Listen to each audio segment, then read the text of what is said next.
Hey guys, give me just a minute putting some links out there. Get started here, tell you what I'm doing today. Um, Maybe get an hour, maybe 2 hours in this morning. Wanted to do something earlier for different time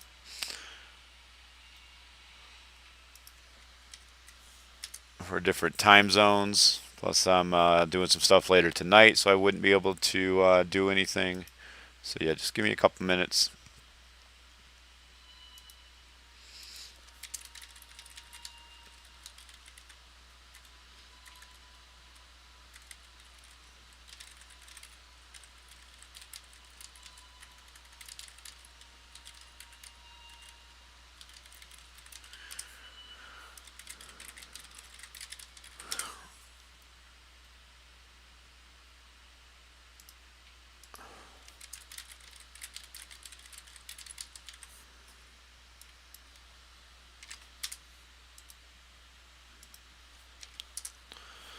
All right, so a couple people watching, so make sure the chat's working. Hey Al, hey Luke.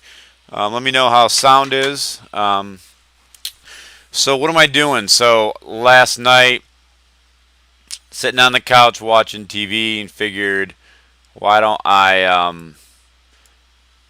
why don't I start leveling another warrior priest? Every time I play my warrior priest, what do I talk about? I talk about the fact that I spec'd it wrong and that I don't have Penitent Strike, and I have Lead the Way again, which isn't great. And Hammer of Sigmar just does not scale well and is not good or not a great skill, at higher levels. Yeah, definitely early stream today, Phoenix. It's a Saturday. Going skiing later today, so figured I'd get a couple hours in. I was going to be playing this guy anyway. Um, so pretty much breezed through the city. I don't think I died a single time. I entered the forest at. Let me know if the audio from the game is too loud or if it's good just for some background. But I didn't die at all going through the city. Um, Breezed right through it. I fought the spider boss, I think at level 8. I didn't. That just happened to be the level I was when I got there. I didn't have to grind mobs at all. Um, Penitent Strike is great. I don't know why in the first time I played a Warrior Priest tank, I went Penitent Strike and then I just didn't like it. Um, Notch higher, yeah. I think it's just getting picked up by my mic, so I'm going to leave it right now. Um, but it's doing what I thought it would do. It's giving me some burst damage. We'll get through this quest here real quick, and then we'll get back into fighting hopefully pretty quick. Um, Wait for this thing to respawn, and we'll look at how I've done ability points so far. So I didn't put any ability points in Hammer of Sigmar. In fact, once I got Penitent Strike, I don't even have Hammer of Sigmar hotbarred. It's to me when if you don't have any points in it, it gets to the point really quickly where it's not even worth casting, in my opinion. Better off just keep building up autos. I've got Penitent Strike up to level 5. That gives me a whopping 100% bonus damage. So it's already at level 15, between 712 and 1119. And then if I save up 3 faith, it's another 60%. I've got that. I've got Sigmar of the Chosen. I upgraded my armor by 5%. I may continue down that path. Healing Hand. I've gotten the first 3 levels.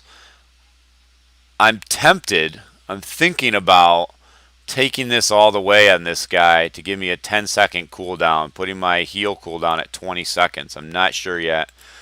I might do that instead of putting points in Sigmar's Gift. These are pretty small increments as far as upping your heal.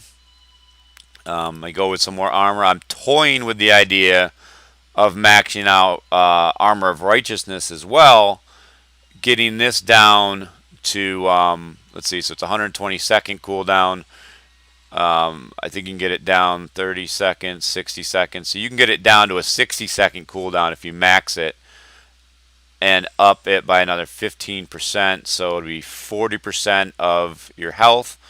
So if I look at other uh, my other warrior priest, he's got a little over 3,000 hit points, so that'd be every 60 seconds a shield for 1,400 to 1,500 hit points, which might be pretty good, supplemented by a heal that is going to be every 20 seconds. So that's something I'm thinking about. I actually haven't put any points in focus yet. I've been focusing everything so far in weapon skill and wounds. I'm going to have to put, let's say we just leveled, I got to put a little more points in accuracy. And my heal has been decent. So, I'm healing for 471 without a faith. And that is almost, with a faith, it's almost half my hit points. So that's what I'm doing, just experimenting a little bit. Kind of got tired of waiting for the ability to respec. Kind of wanted to have an idea of what I'm going to do when global launch hits, which by the date they've set is only a couple weeks away now. So let's see, a Penitent Strike, without any faith, just to start off a fight, 893. That's about what I was doing with the hammer skill at level 30 with one faith. So you can see the big difference there in those skills.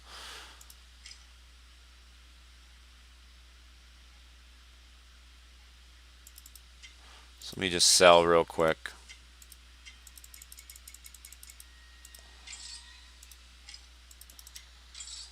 Hey, Bren. Yeah, the other reason I wanted to stream this early is, I'm hoping to pick up some new subscribers that are in different time zones that may not always be able to get my streams when I start them at 9 o'clock at night on the East Coast American time. I've got this thing that I guess I probably should equip. I don't know why I didn't equip that to start.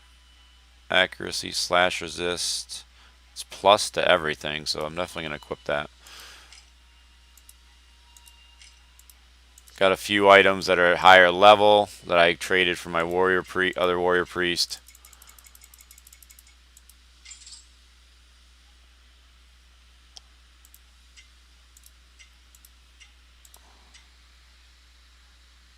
Yeah, sorry about that, Phoenix.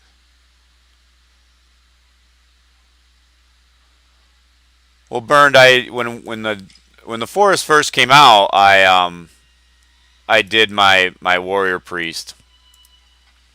And that guy's at level 30 now, but I'm redoing it because I want to see what one is like with Penitent Strike. And again, if you're just joining, what I said is I breezed. I breezed through the city. Not a single fight was close with the bosses. Spider at level 8. I didn't do any grinding at all. I didn't do any side quest at all. I just did the travel quest in the main quest line and got into this forest around level 13. Then did the quest in the camp, the first camp, and I think by the time that was done, I was I don't remember, Richard. I think it dropped when I was grinding rep on the wolves for my other guy. So I was for a long time grinding on a spot that has an elder 4-skull wolf that spawns like every minute. So I probably killed that guy 1,000 times. And he dropped a lot of purple, yellow, and a couple different orange pieces.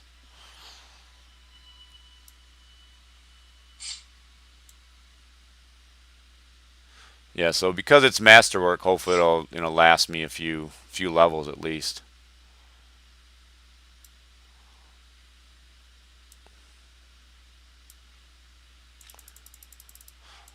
Yeah, so we've got our Penitent Strike. It's such a great skill. I can't believe my other warrior priest doesn't have it. Just launching out with 1,000 damage hit with no faith.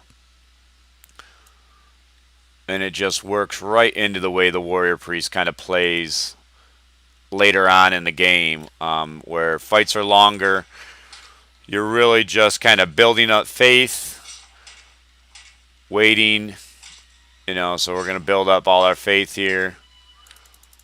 Then we're going to unleash it. Wasn't a great hit, but that's all right. And then we just heal. 580 heal. And again, I have no points in focus right now, so I'm getting a 580 heal. Whoops, let me go the right way here. Yeah, no problem, Richard. It's not, I mean, the weekends, it's a decent time zone for me. I can definitely try and do more streams Saturday, maybe Sunday morning. Get 1 or 2 in, but definitely a no-go for me most days during the week because I got to work East Coast time.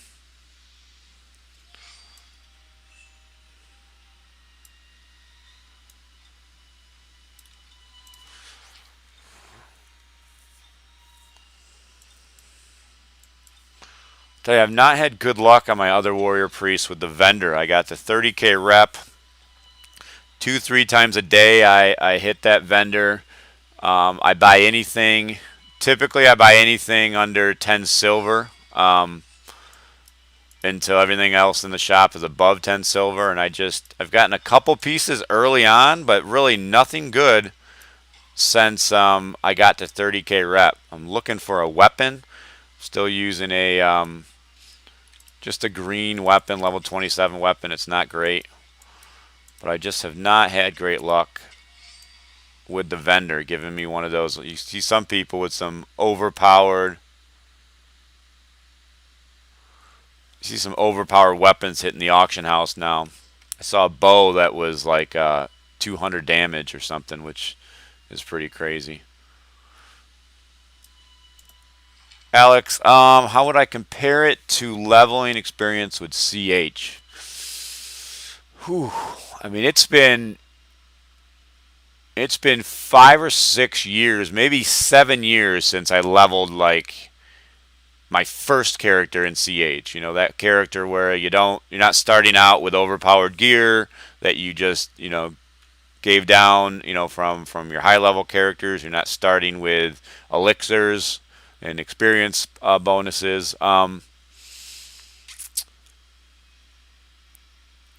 I'd say at this point, it's pretty similar to the early levels of Celtic Heroes as far as the pace and how often you're getting levels.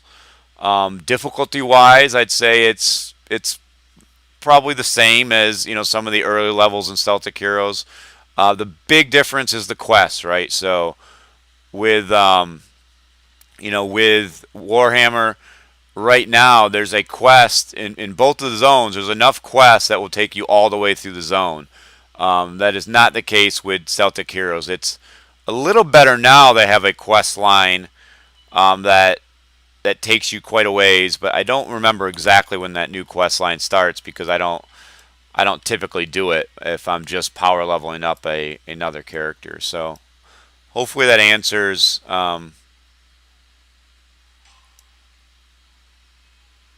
I read books, but the game lacks summarizing. I was overwhelmed by the quantity of useless text when I tried this morning. What do you mean by that, Alex? By text? Do you mean quests, or do you mean the text within the quest that you read? Not sure what you mean by that. The quest text? Okay. Yeah, I imagine. Yeah, I don't know. I don't know much about the Warhammer lore. The first time I went through all the quests, I did read them.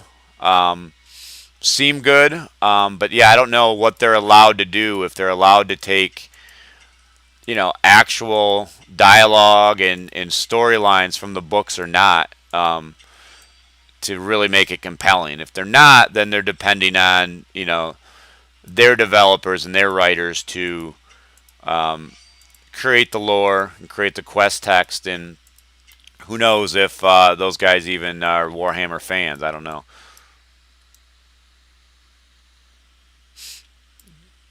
Richard, curious if you have any comment there from Alex, who seems to be a diehard Warhammer fan. How do you guys go about writing, some of the storylines? Are you basing it on some of the Warhammer lore? Do you have anybody on staff who, are what would be considered Warhammer experts? Or are you guys just kind of learning the lore as you go? Would be really good to have somebody on staff who's a Warhammer lore expert and be able to really write compelling quest lines.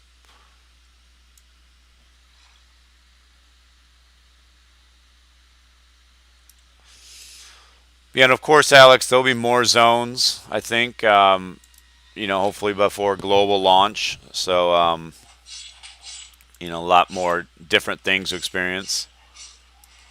Just curious, Alex, as somebody who is into the lore, how did you like the look of the game? Does the feel of the characters, the zones, the architecture of the houses and the different things around, does that see you, Luke? Does that make you feel like you're in a Warhammer universe or a world? Kind of like you would envision as you're reading the books, or did they miss the mark? I can't speak to that because I've never read a Warhammer book. My only experience with Warhammer was playing Warhammer Online, and honestly, it's got a very similar look and feel.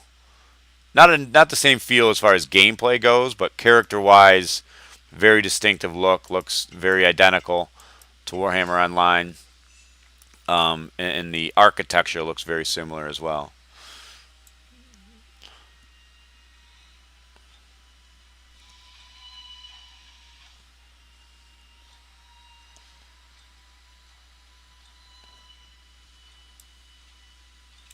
All right, let's see.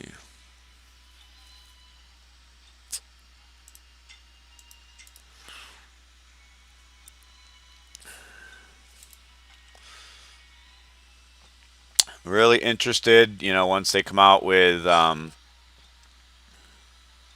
great, Alex. I'm sure the developers love to hear that, especially from a Warhammer fan. I mean, if they hit the mark with a Warhammer fan, they should hit the mark with everybody, to be honest. And hopefully that makes the people who own the Warhammer IP happy as well, if they're hitting the mark on that. Um, yeah, I mean, really looking forward to the next patch, the next update. Hopefully we get some more skills unlocked. I don't know if a new zone will come out. I don't know if there'll be another update prior to global launch. It'll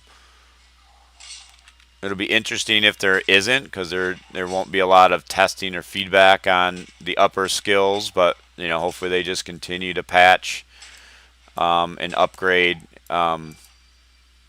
update things as they go. I mean, the only problem is then you're into a real launch, and if a skill becomes overpowered, or comes out that it's really overpowered and they have to reduce it, gamers don't take kindly to nerfs. So a lot easier to nerf or something, call it a rebalance, when you're in a beta or a soft launch than once somebody's already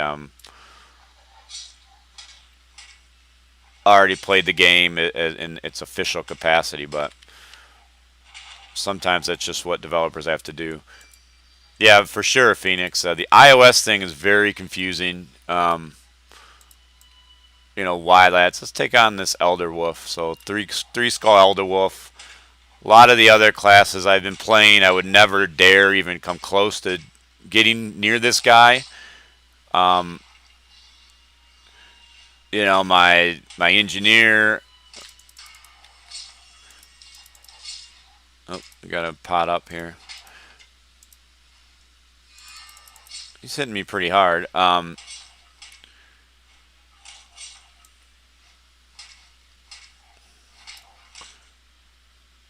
my engineer, Witch Hunter, no way I've played this guy's. But here's the power of Penitent Strike, right? Now 946, not great. This guy's got a lot of armor, but not terrible either. Got my heal coming back up. We're going to use that. And then we're going to... Oh, why did my hail go off?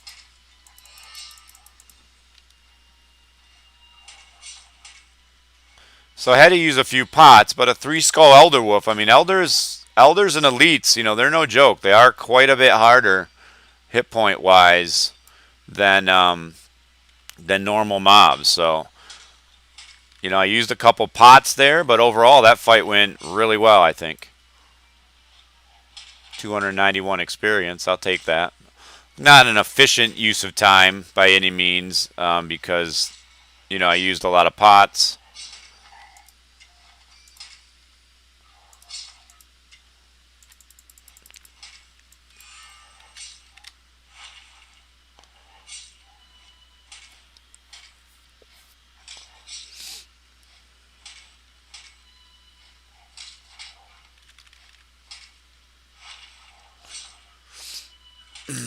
So Penitent Strike, it does use more mana than Hammer of Sigmar, but should be doing quite a bit more damage.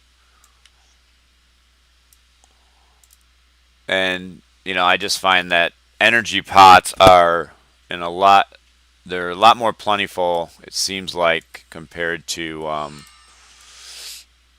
the other pots. Now, a lot of times I'll start off with a Penitent Strike because by the time I build Faith, it's going to be recharged. I probably won't go with the last level of it, because if we look at the last level real quick,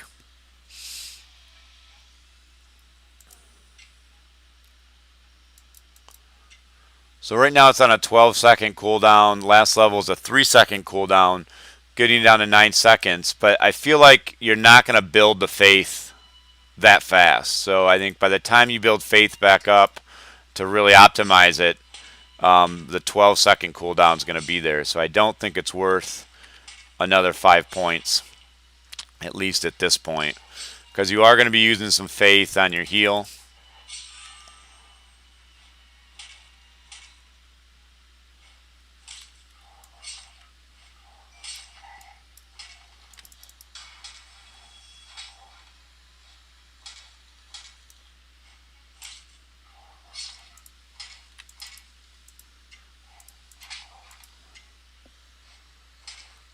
Let's see, you can try to add more ground textures and 3D surface for better immersion. I don't know how it will impact in terms of performance, because they are surely able to do this. Yeah, I mean, everything's a balance on mobile, right?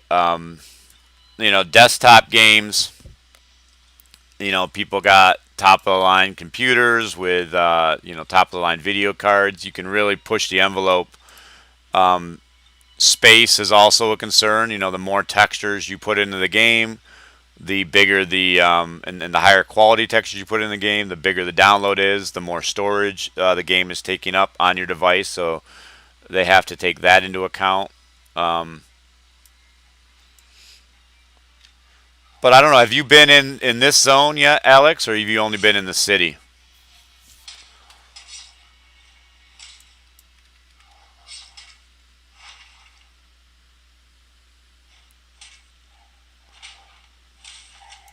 Quick level up there. You know, you got to be really careful with a lot of things. You got to keep that polygon count down.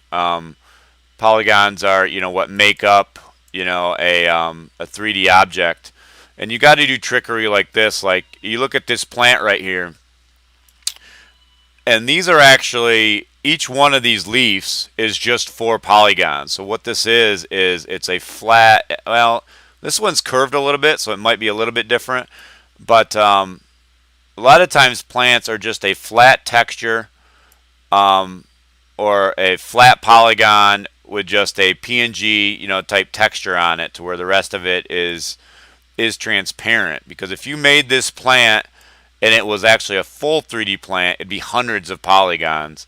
And instead, this one is probably like, maybe 20 or 30. Actually, this would be thousands of polygons if they actually modeled each one of these leaves. Same with like flowers. Typically, they're using some just really good texture artwork. But yeah, they got to keep that polygon count low, because the more 3D objects you have and the more polygons they have, the harder it is that your system has to work.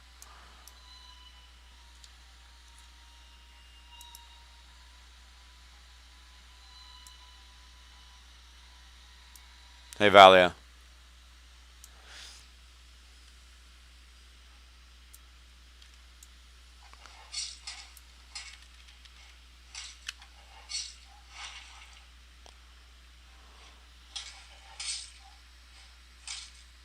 They do. I mean, again, I think 4 gigs of RAM. I mean, you know, it seems like a lot on a mobile device, but for a, I really don't want to spend the time to fight another Elder Wolf, so I'm just going to run away. Um, you know, for a fully immersive 3D game, I mean, this day and age, 4 gigs of RAM isn't a lot to ask. I mean, most games out there, I'm sure, are asking, you know, most PC games are probably asking for much, much more.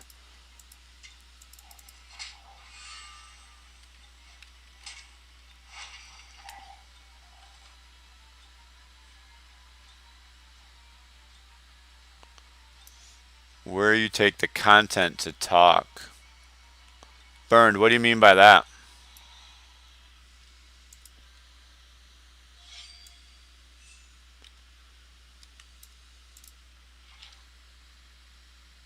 Yeah, I agree, Feel Stink. And I got to say, I haven't played a PC game in quite a while.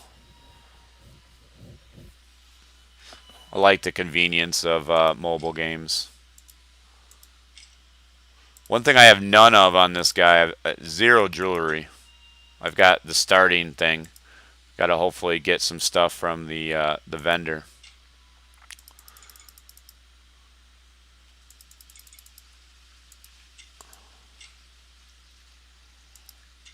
I think I'm gonna bump my armor again.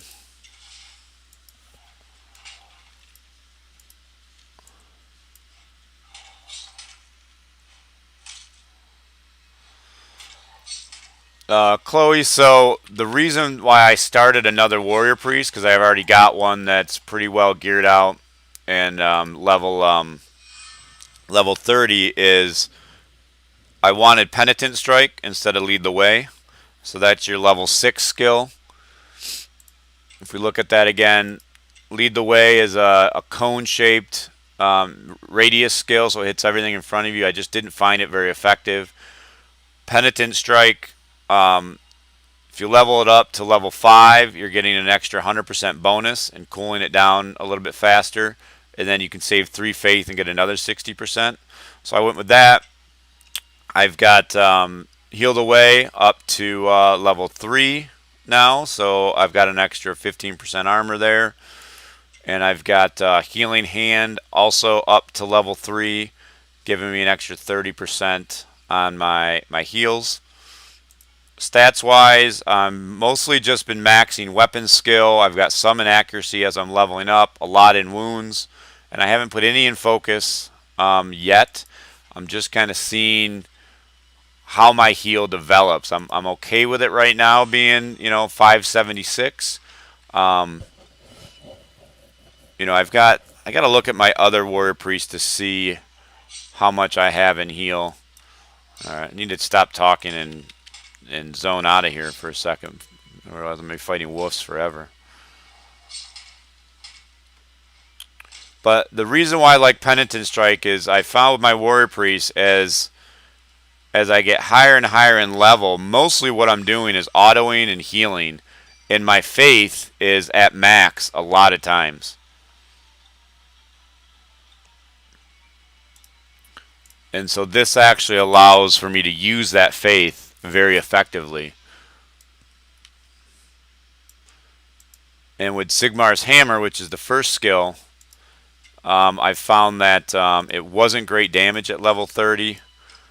And using it stops your autos, which is stopping you from building, which is making you lose DPS.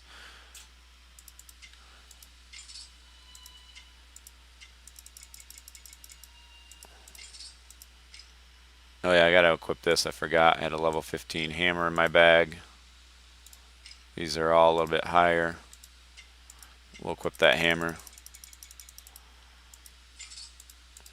And as I was saying, I started this character just last night. I put a couple potions on him, and I did give him enough gold to start with the level 3 vendor gear. So a little bit of a cheat, I would say, but not terrible. But I really breezed through the city. Didn't die once. Didn't have any issue with. So I'm losing focus there, but I'm gaining tons of wounds and weapon skills. So that's a good trade-off. Didn't have any problem killing the any quest bosses as I got to them. I didn't have to go level up at all. I didn't have to go grind pots. In fact, I think I killed the spider at level 8, and I don't even think I had to use a pot. It wasn't even close. So I don't know if they've rebalanced that or what since I last tried it, but yeah, it went really easy. Much easier than both my warrior priest, or not my warrior priest, my witch hunter and my engineer. Oh, good, a focus ring. That'll help. I'd take 4 of those if I could have them. That was nice because I had lost. Tank, dang my equipment. I don't think my equipment's that great. I mean, I haven't really twinked this guy out too much. I mean, the masterwork, is nice to have for sure. All right, we're just going to run down the road here, do this quest, and then head up north.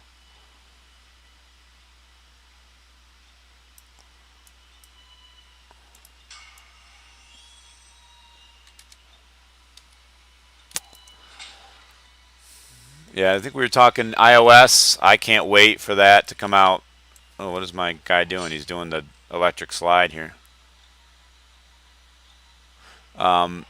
Yeah, can't wait for the iOS to come out. I am able to kind of hack my way into playing on my iPad right now. Right now, for right now, I am lost my train of thought is what I've done. The way I'm playing right now, I'm at a PC using an emulator. So on my iPad, I have a program called Splashtop that lets me remote into this computer. And so what I do is I get the game started on my computer, I remote into it on my iPad, and then I'm able to play on my iPad while sitting on the couch, laying in bed, whatever.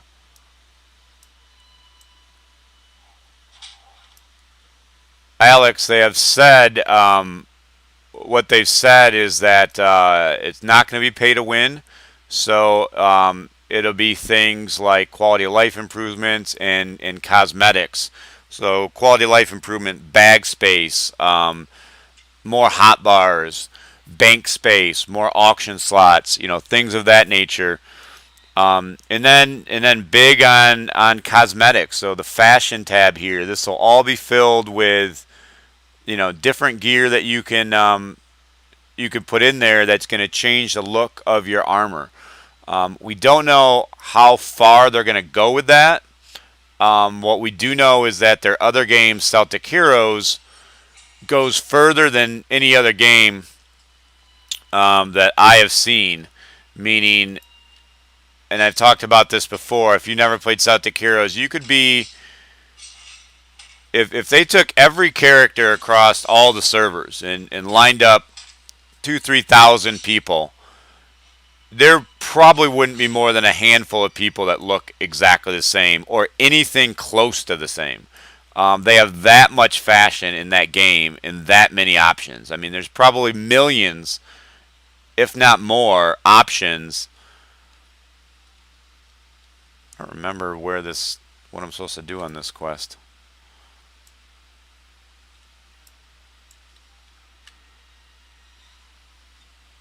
Is this the one where I go to the graveyard? I don't remember this quest. So hopefully they'll do that. But what we don't know, I mean, with Celtic Heroes, they're not restricted by the IP, right? They can make characters wear top hats and fairy wings and really whatever they can come up with. They can just keep adding and adding and adding fashion. I don't know what they're allowed to do with the Warhammer IP. Are they required to keep are they required to keep a certain look of the characters, and that's going to mean they're only allowed to do color changes? I don't know. Hopefully not, but yeah, that's what they've said. But Brent, I do the side quests. Well, the first couple times through, I did the side quest. Once you're doing it, a third, fourth, fifth time, you don't have to do all the side quests. It just gets a little bit monotonous, and especially if I'm just testing the character out, what I want to do is get through that character as fast as possible, just to get new skills, get new stats, get to higher level gear. So when I went through the city with this guy yesterday, and I didn't stream it because I was just on the couch playing from my iPad, as I just described. I didn't do any side quests besides the fast travels in the main quests, and I just rifled through the city very quickly. Some tank's trying to trade me. Let's see what he's got. Sure.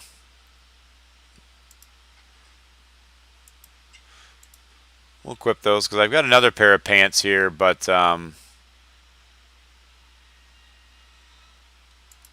think those aren't until level 21.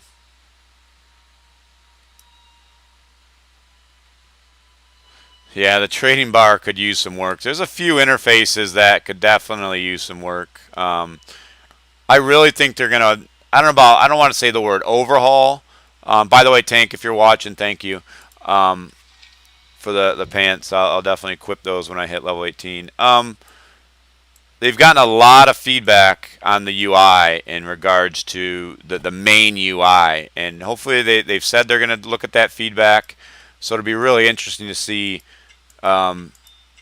if they change anything before the actual launch. Oh, we got some pants. Let's see if these are an upgrade. But yeah, there's other items like the trade menu. Well, these level 5s are actually an upgrade. What was I wearing? I was wearing level 10s, and they were. So we got those coming. Those are at 21. Yeah, the auction house could use an overhaul. They're just certain interfaces which they're just not as smooth as I think they will be once they're able to take another look. I mean, the good thing is functionally wise, they've got it down, right? Those things work.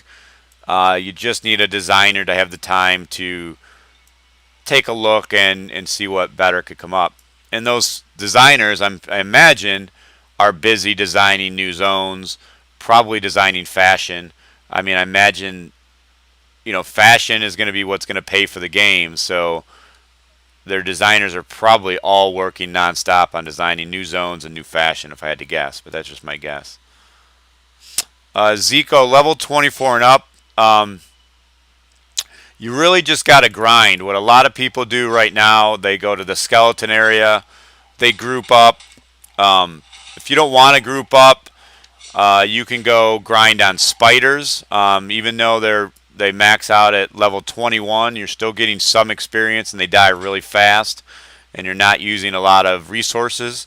I think I actually did level 24, 25, and 26 at spiders. There is a area. Let's take a look. This area up here is my mouse showing. Yep, at the north here, there's snakes up there. There's 4 or 5 of them that are. 2 of them are level 23, and they spawn either 2 skull or 3 skull. And then there's 2 level 24s that are 3 skulls, and I think those are only 3 skulls. And you can grind on those. You can grind on bears, which go up to level 23. But it really is a grind. And you certainly don't have to get to level 30. Right now there's nothing. It's not like you can move on in the game once you get to level 30. And in the global launch, you wouldn't stay in this zone, past 24. You probably actually would level out of this zone, probably level 22 or 23, and into the next zone, at least based on what the experience is needed right now. I've said this on a couple of my streams, probably controversial, but I actually think they should increase the amount of experience needed for every level, starting from level 1. To be honest, I think you level too fast and you're getting through the zones too fast. I think a combination of quests,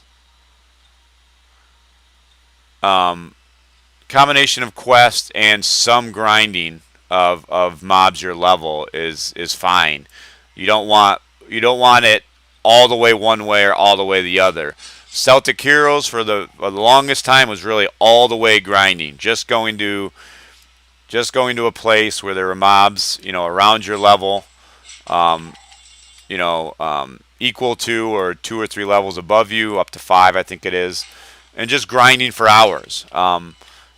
This game is kind of the opposite. All you have to do is follow the quest line, and you're going to get your levels. So I think there needs to be a balance there. I think they could increase the experience needed per level and make a good balance between stopping, enjoying an area, finding an area with some mobs, not feeling like you need to run through every mob. Like right now, you see I'm stopping. I'm killing these level 15 wolves. I really don't have to. I could run by these, finish all the quest lines, and by the time I'm done with the quest lines, I'd be level 24. Even if I only killed stuff that I absolutely had to kill. Let's see. How do you connect on your iPad? I just use BlueStack. Burn, so if you want, look up you could use any remote software, but you could look up one called Splashtop. That's what I use. They have it's a really good low latency ability to remote into your PC, and then there's an app on the iPad that allows you to remote into your PC. So that's how I play it. I'm not playing on that now, but whoops, got to get this plant. But that works really well for me for now until iOS is out.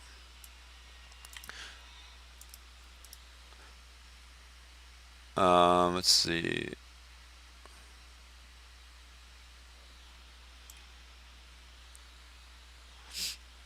Yeah, Alex, I don't know if maybe. Well, what's interesting, the fact that you say they look grayish, I mean, that's how they were on Warhammer Online as well. And really, it seems like in a lot of the artwork, at least the Warrior Priest, that I've seen, a lot of times looks the same. But again, maybe with fashion, how far can they go? That's going to be the real interesting thing. How far can they go and make it still adhere to the Warhammer IP? I'm going to do this a little bit differently. A lot of times I carry this lady with me and I go to the next camp. But this time I'm going to back up and go finish her quest line because that gives me her fast travel as well. So change it up a little bit. Game comes out, so they have said global launch February 22nd, I believe. So what is that? 2 weeks and 2 days is what they've said. We'll see if they hit that deadline. Yeah, Alex, the Galabron Tower grinding trauma. I mean, when a game has been out for such a long time, like Celtic Heroes, and you get to that much, that many levels, I mean, it is going to be a grind. I've talked a lot about alternate advancement in former streams. Richard was on one day. We really talked a lot.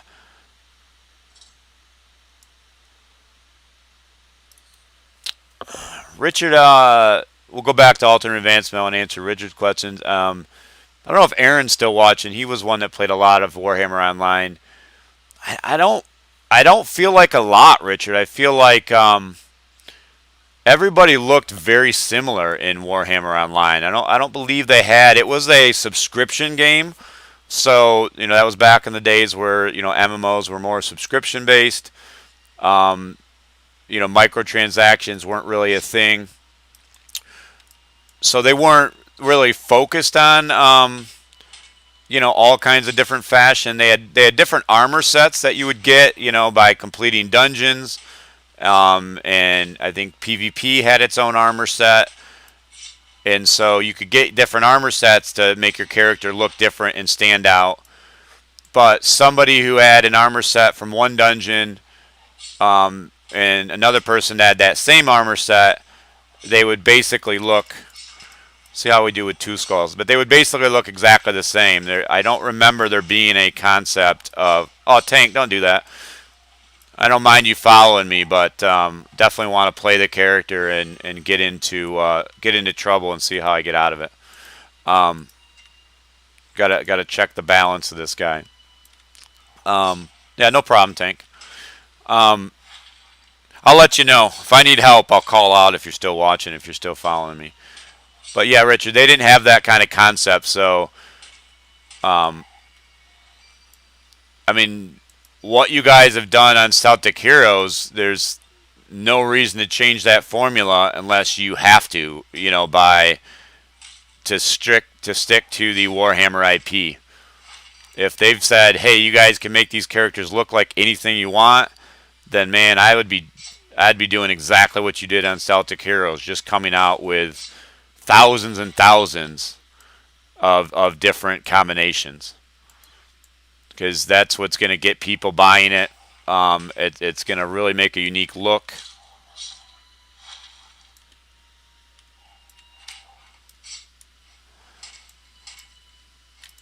And this is coming from a guy, I'm not really a fashion guy, to be honest. I've got DG armor and Celtic Heroes on my Ranger, and either I'm showcasing that or I've got a charm. All my characters have Lich charms, so they all have a Lich charm that they wear. I don't really own any fashion.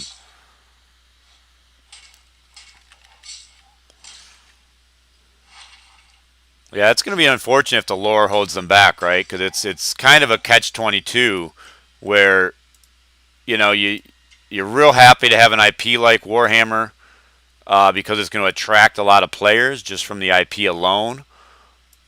But then if it restricts one of your main your cosmetics and one of your main abilities to generate revenue in a microtransaction type game, that's a tough position to be in, it seems.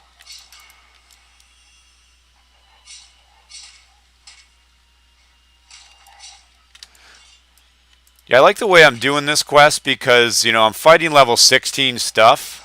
And this quest can actually take a little while to get all the stuff you need. So I do like that I came back this time. So here I'm going to build up my faith here. Unload on this guy. Might have to put a couple more points in accuracy when I get back to my stat menu. Try and get up to like level 20.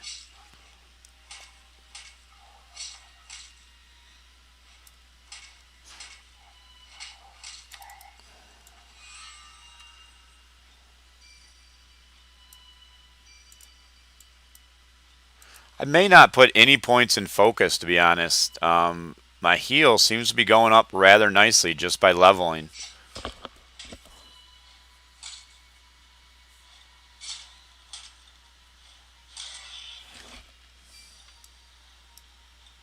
Yeah, DG armor does look cool, Witchblade.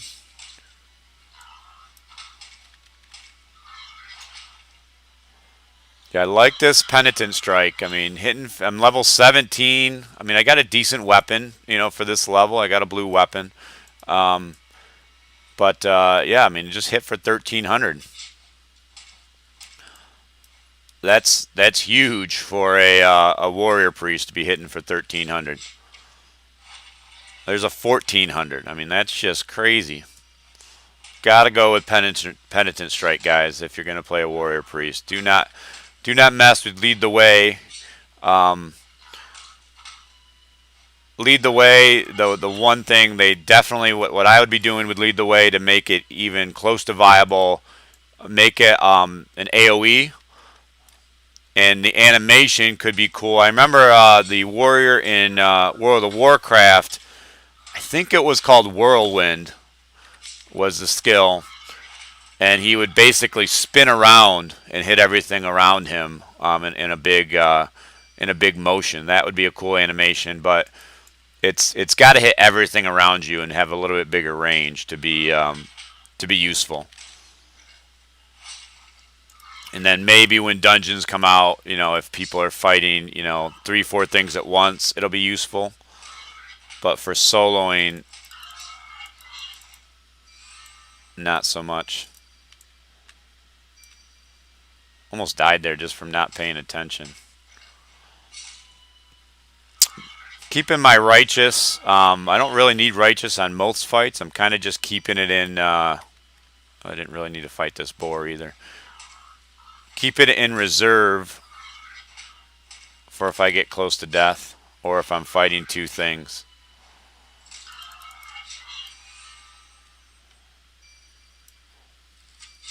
Oh, like right now, I think that other guy aggroed me, so we'll use our righteous.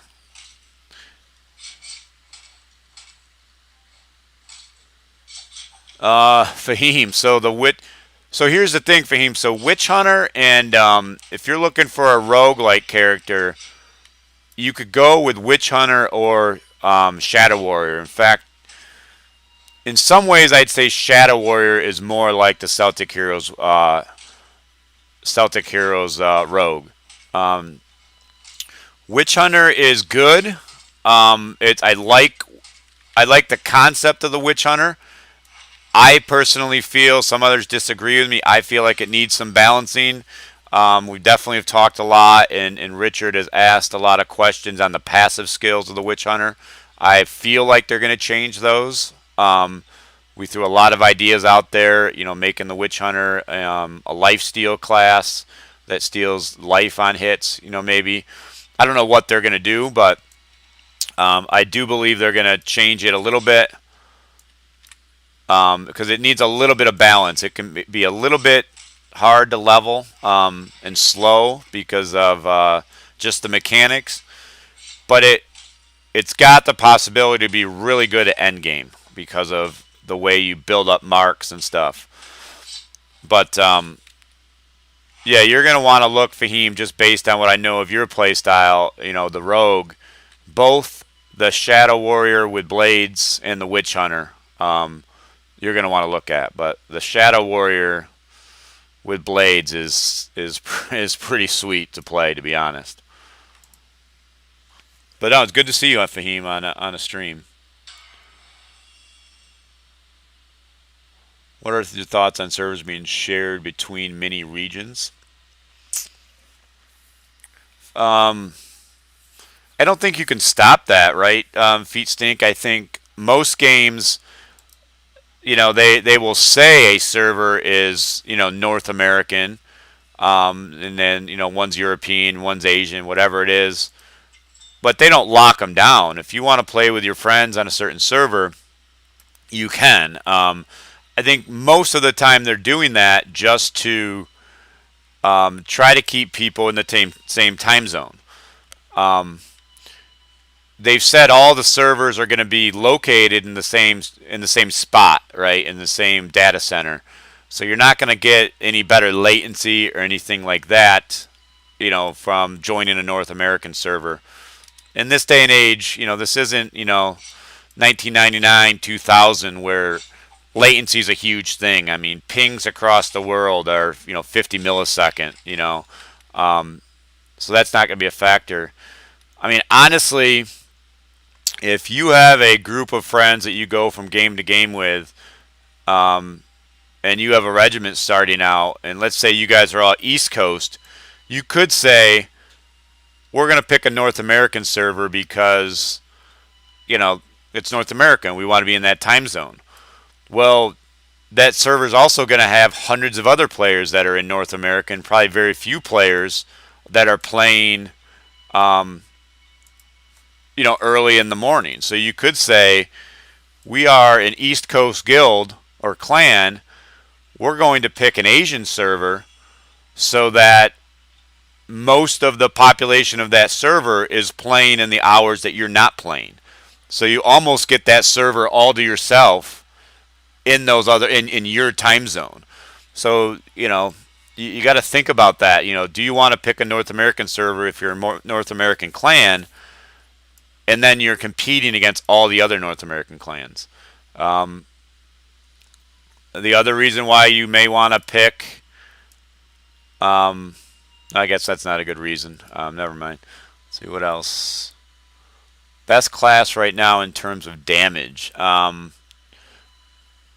Probably the Shadow Warrior. Oh, Fahim, I didn't know you were playing. That's awesome.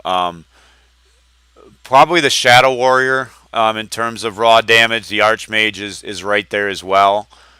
But burst damage, yeah, I'd say the Shadow Warrior. I don't know if anybody else has opinions. I don't remember what I'm supposed to do here. Yeah, no problem, Tank.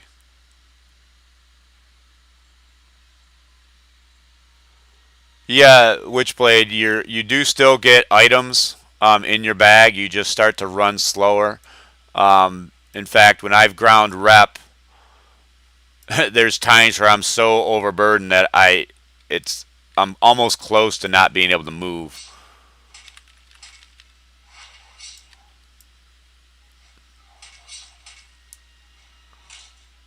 But they do, no matter how overburdened. I mean, I think one time when I was done grinding rep, I had over 100 things in my bag.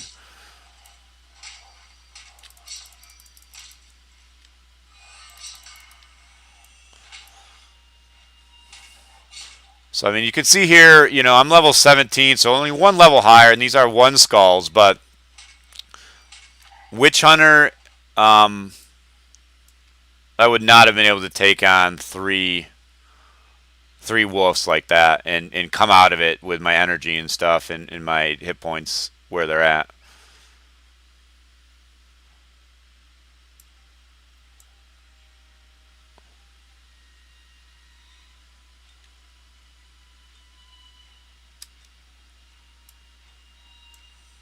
Well, that's why I was confused, because the lady wasn't showing until I got way up close to her.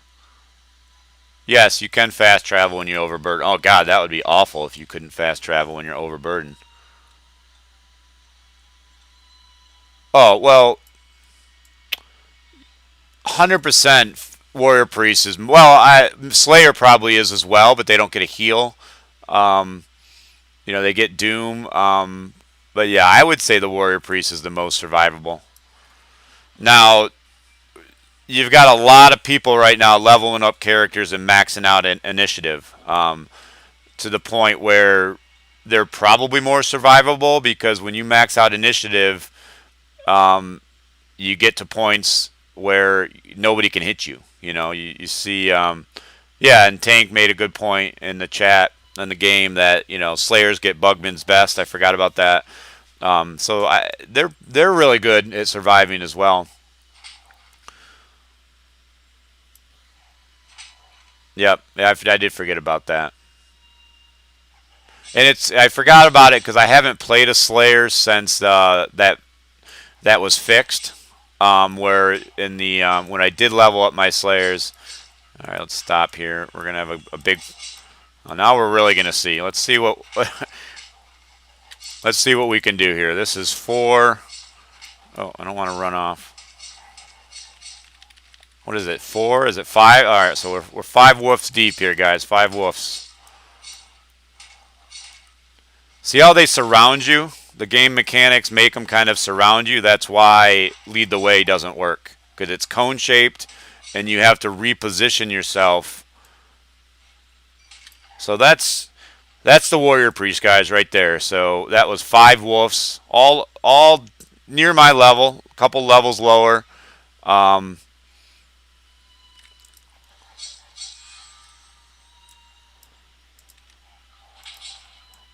And we were able to take them all out.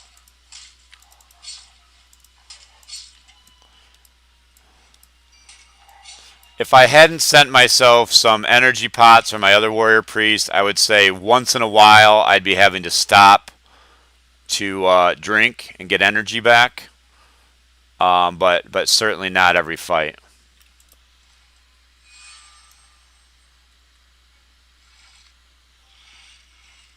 Now here I am going to run through these guys because I have to come right back out and fight them anyway after I get a quest.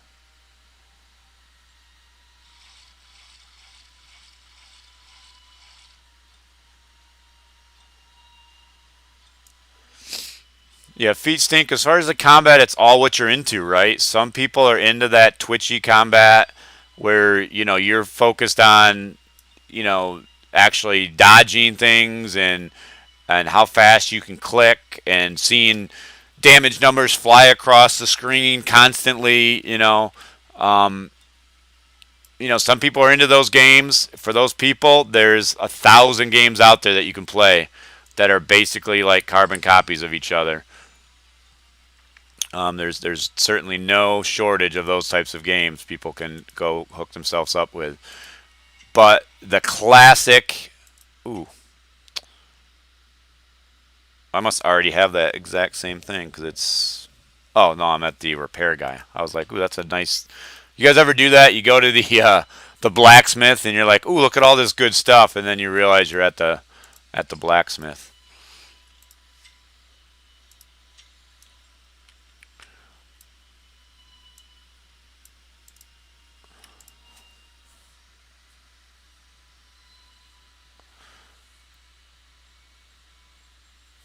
Hey Nando, thanks for joining.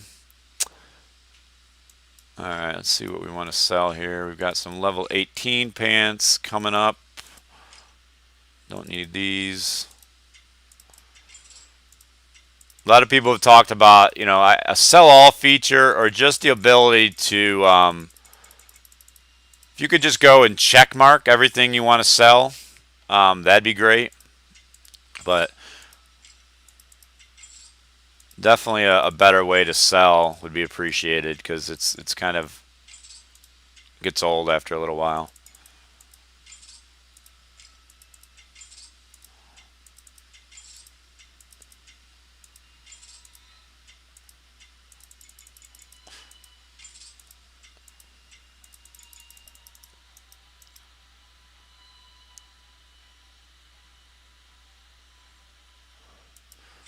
I played a tank on the last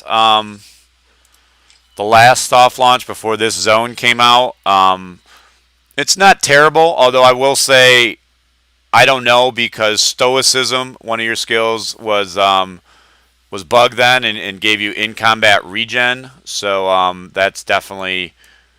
Let's check and maybe we have an upgrade to our weapon. That's been fixed.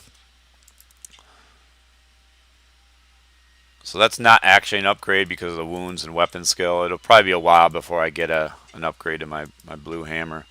But there's quite a few tanks. A gentleman whose name is Rook plays in our clan in Celtic Heroes. He's got a priest, a warrior priest tank, and he did fine leveling up.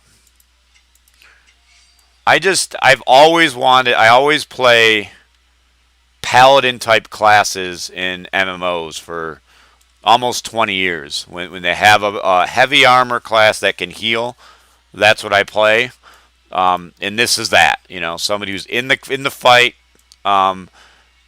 meleeing and doing damage at the same time. That's what I've always played.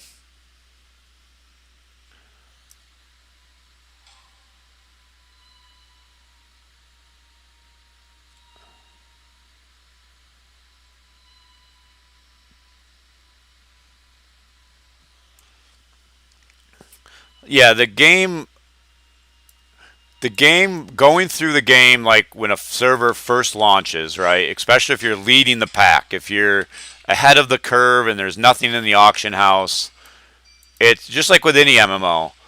It'll be a completely different game and experience than somebody who comes in even even 2 weeks later. You come into the game 2 weeks after global launch, and the auction house will just be full of stuff. Equipment, good equipment drops so often, and people can buy it from the vendor and then put it in the auction house that the auction house, yeah, let's give them a go. So I would never do this with any other class. Typically, maybe the Shadow Warrior, but probably not. But let's just see how this guy does. So what we're going to do, we're going to just keep building up. I forgot to restat when I leveled too. So we're building up Penitent Strike, then we're unleashing it. So 1,000. Now again, you may say that's not great,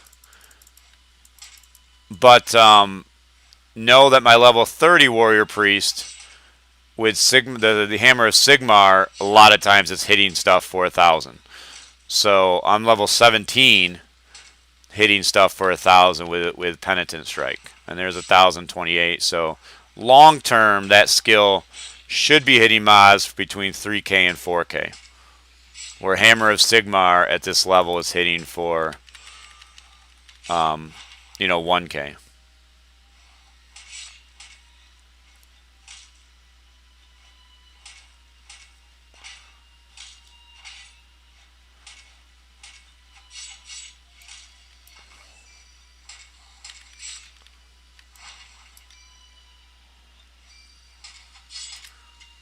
I think I'm going to have to buy some energy food.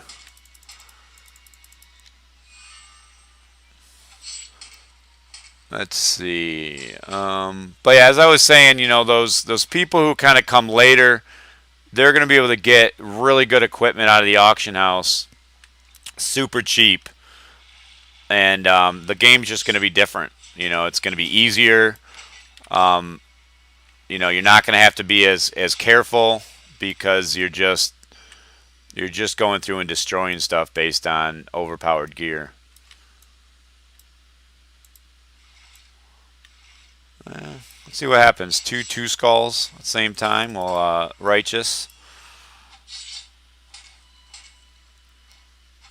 I probably should have waited to righteous there until after my first heal. So typically a good strat. And I'm going to Penitent and then just start building up again. That way that guy's dead. But yeah, no problem taking two skulls out around your level with this guy. Again, not every class can do this. Penitent Strike, boom, 1157. Guy's almost dead. And my energy's down, but that's with every class, right? So no big deal there. But yeah, I'm going to have to get some energy food because I won't be able to sustain this with potions.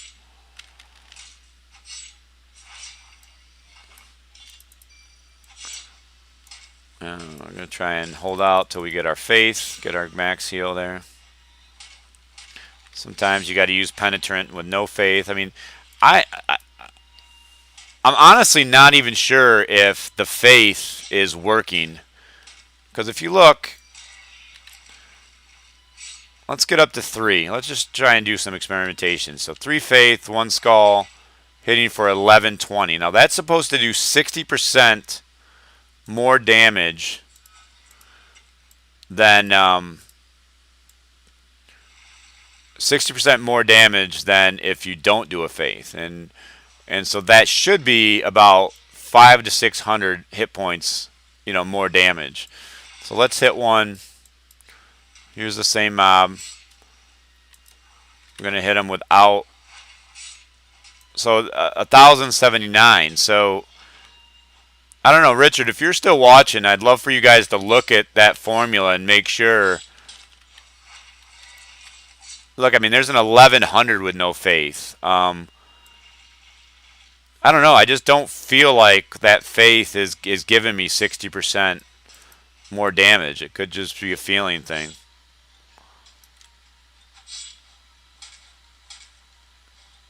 Yeah, 8, and that's why I'm playing this character. I have a level 30 Warrior Priest, really well geared out, but I went lead the way on him. I don't even hotbar it. I will not use it. I will not put points in it. And maybe with points it might be okay, but you don't fight enough you don't want to be fighting multiple characters or multiple things at once. It takes a lot of energy. A lot of times you're really risking death. Um, yeah, I gotta go get some food. I'm just trying to finish up this quest. Um, and what you'll find at high levels, especially when soloing, is Hammer of Sigmar. Again, at level 30, Hammer of Sigmar, your first skill, when I had it fully maxed out, is hitting for the same damage that Penitent Strike is hitting right now at level 17 with no faith.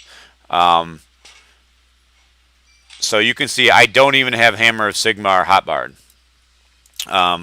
When I made this guy, I didn't put any points into Hammer of Sigmar. I used it until level 6 when I got Penitent Strike, and then I unhotbarred it. So yeah, I would say, and the other problem with Lead the Way that I mentioned if you went on the stream a little bit ago is it's cone shaped.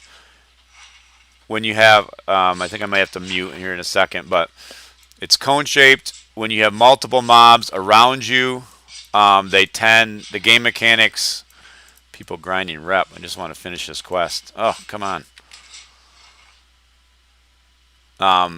They tend to surround you, and so you have to reposition yourself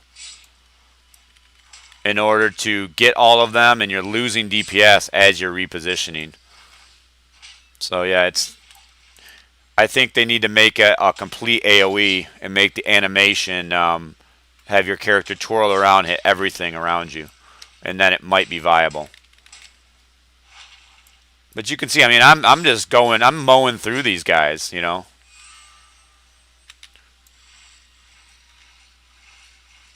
Getting heavily overburdened here.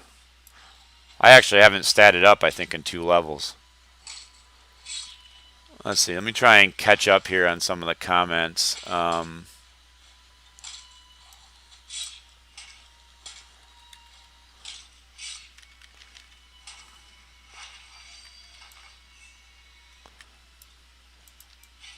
no, I don't want to be in the loading screen. That's the first time that's happened this session.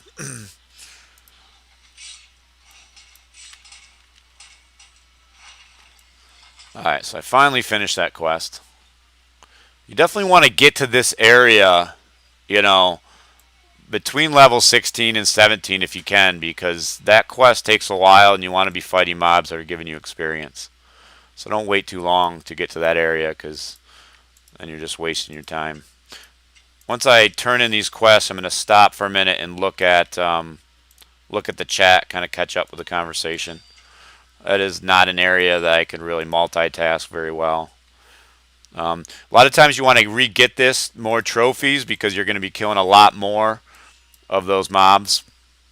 Not the ones right outside the city, but just all throughout the zone. So you kind of just finish that quest naturally.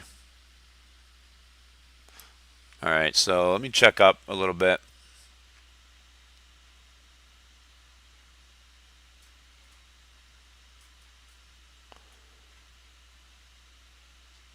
Talked about the tank class.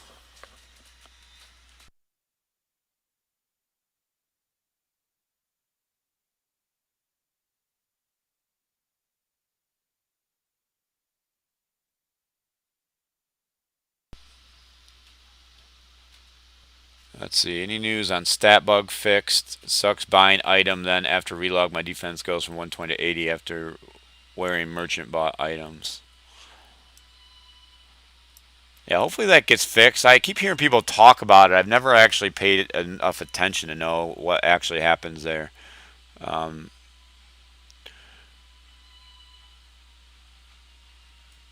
Yeah, Alex N, as far as playing the Ranger, that's why I picked the Ranger.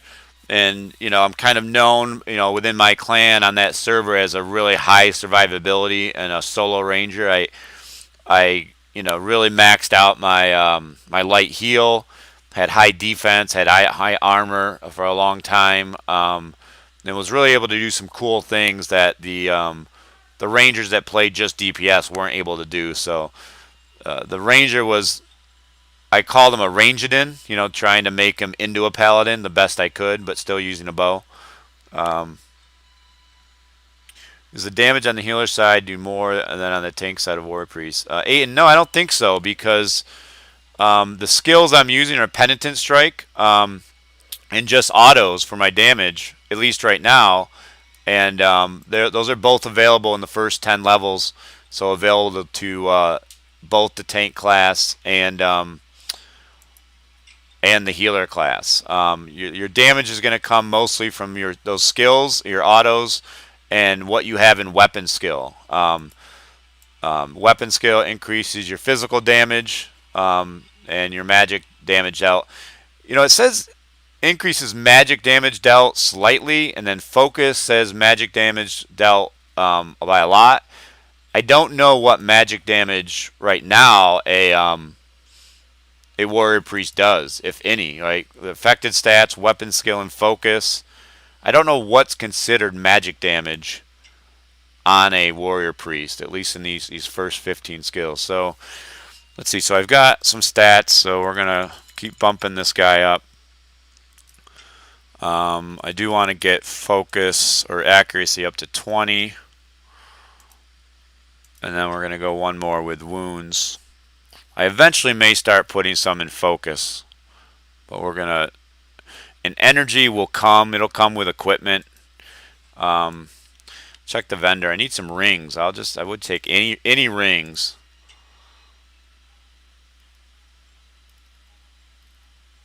Any rings I can get my hands on, I will take. Nothing. Let me sell. Sorry, let me sell real quick. Get back to it. Let's use that.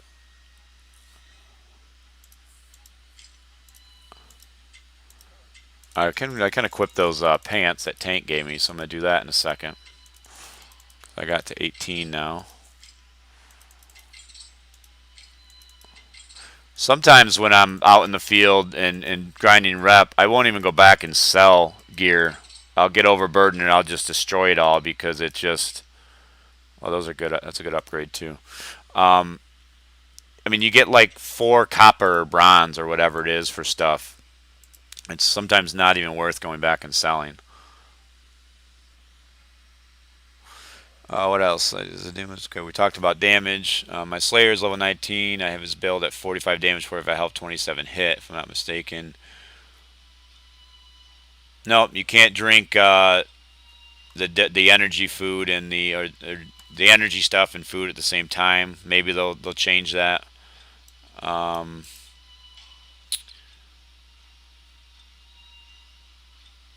Yeah, we talked about Penitent Strike. Seems to me that when I play with a Slayer, I feel safer and less prone to death. The fight never gets out of my control. Nando, any tank class is probably going to be like that. It might take you longer to get through the mobs, but you can do them. See, the loading screen is still a bit lengthy. Last time Richard said it was a memory issue. Is this something hard to fix, minimize at this point? It's being worked on. Yeah, I hope it's being worked on. But yeah, that is what Richard said on another one of my streams. Yeah, Aaron, I mean, so yeah, I'm playing this guy with Penitent Strike. You know, you've been on a lot of my streams where, you know, I've talked about not liking Lead the Way on my main Warrior Priest healer. And yeah, it's a world of difference. We're going to get back into combat here in a second. Let me equip these upgrades. Oh yeah, and I was going to buy food too, so let me do that. Let's buy some of this because I want it to be fast. I had started this guy with 2 gold from my other character. You can see he's almost up to 4 gold, so that's because I haven't died. I haven't died at all since I started this character. So level 18, 0 deaths. So that's good. Let me hotbar this.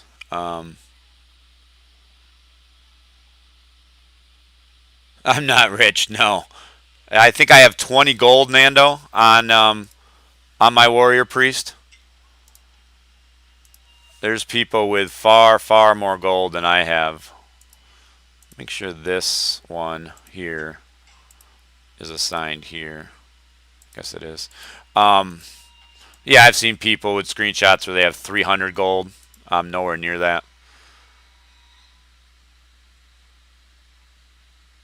Build my warrior priest tank. Would it be good to move to max out the base shield ASAP? I don't know, Aaron. You're talking about righteous. I would say no. The problem with righteous is it's a great skill, and when I say problem, the problem with focusing on it, and I did this on one character, I leveled early on. You might be able to find the stream of it. Um, Even with it maxed out, you're only getting a shield that is 40% of your hit points, and it's still going to be on a 60-second cooldown. So you're not going to be using it every fight, right? So what I did with this guy is I saved all my points. As soon as I got to level 6, I started putting points in Penitent Strike, and I just kept putting. So by the time I got to 15, not even 15, so I went all the way up to level 5 with my first 10 ability points. Very happy with that decision in Penitent Strike. Really helped me, get through those levels. I'm not going to go with the 6th level. I don't think it's worth the 5 because you don't need that cooldown. You're still building faith. Maybe later I would. Um, now I'm starting to up my armor. I started once I got healed away, healing hand. I started putting points in that. Um, I don't remember honestly what the other skills are past. You're definitely going to be wanting to put points in armor, but I would say start with the damage, and then probably start with because you don't want to kill slow while you're leveling. Then start with increasing your armor, and then again, there's stoicism, and I don't remember. I think that increases your hit points, which would be good. And I don't remember what the level 12 skill is. And once they unlock the skills past 15,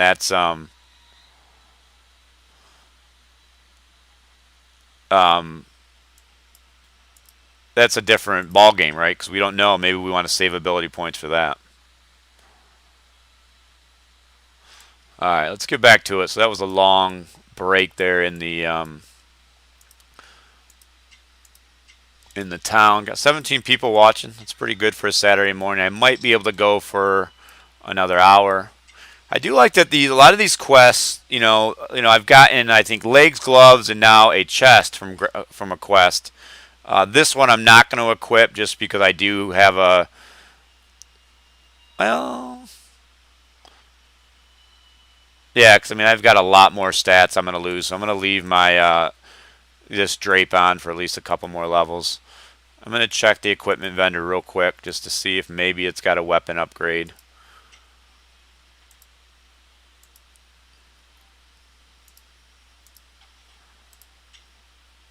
It's a good shield.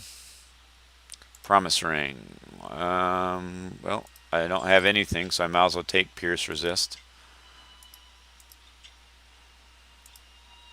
2 purples in this. That's pretty amazing. I don't need either of them, but... And then we'll check the Warrior Priest vendor, and then we're out.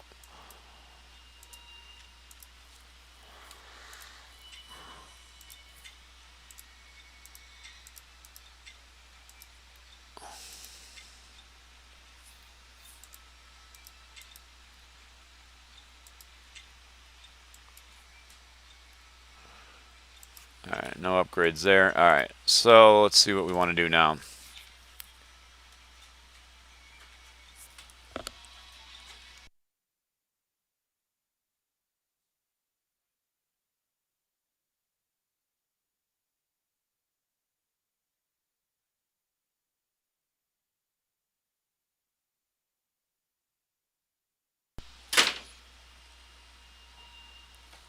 Sorry, just had somebody come down where I'm streaming from. Just had to talk to them for a minute. Alright, so... Alright, got a quest to turn in up here.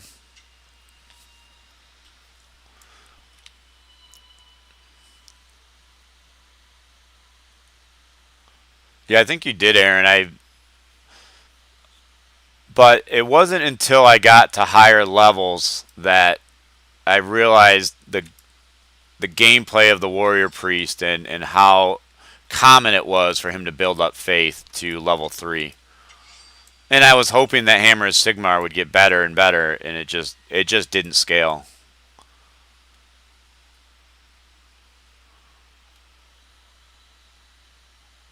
Not yet, Aiton. As far as respec, they will, but they'll probably be items you're gonna buy from the store. Maybe there'll be some you can get for free. I don't know. We're gonna head up to the spider area.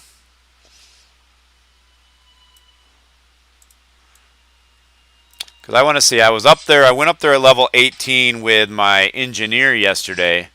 I think it was yesterday, maybe 2 days ago, and struggled a little bit. So I want to see how this guy handles it.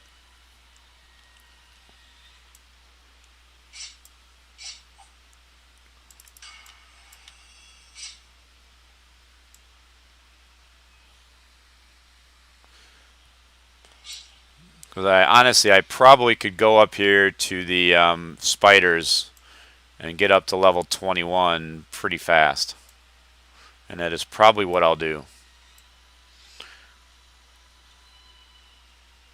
I'm not really playing through this guy to, really focus on the quest again. I'm playing through this guy to get him up in levels to understand the difference that Penitent Strike makes in your character. I'm also not putting any points in focus right now to see where my heal ends up.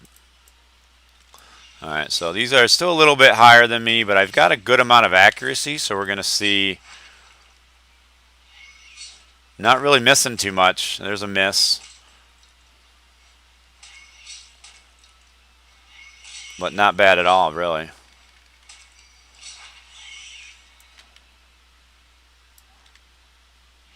Yeah, I think these levels are going to come fast, guys. So we're gonna stay up here. We're gonna fight my way over to that magnifying glass there and get my quest, but for the most part, of course, there's always people here grinding, just slaughtering things. That is, oh man, this whole field is clear of spiders.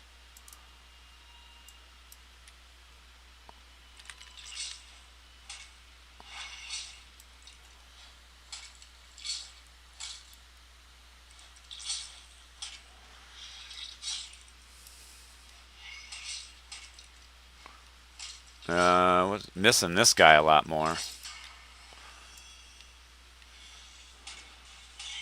Problem with misses is you don't get your faith.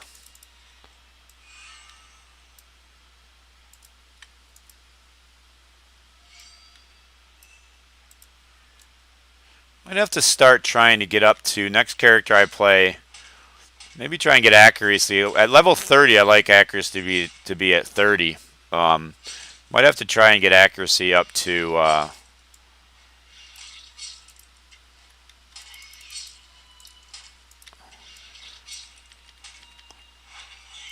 like 24 or something by this level when you come to fight spiders, but certainly not a necessity. I mean, they're going down pretty easy.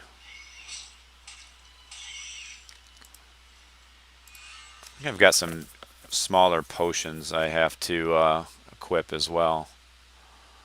Yeah, 68 of these guys. Let me. I don't need that there, so we'll do that. Now, like my engineer, I had to be real careful. Stay to the edges. Couldn't come out in the middle like this. Died quite a few times, actually, killing spiders. But this guy, really no issue.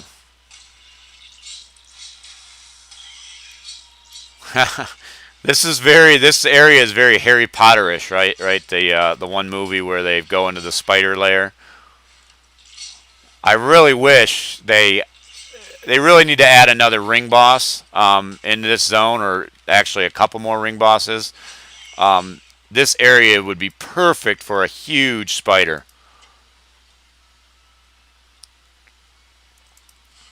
You know what I'm actually gonna do? Because I don't need to use my heals as much, so I'm actually gonna put my pot, my energy pot, here, and then put this here.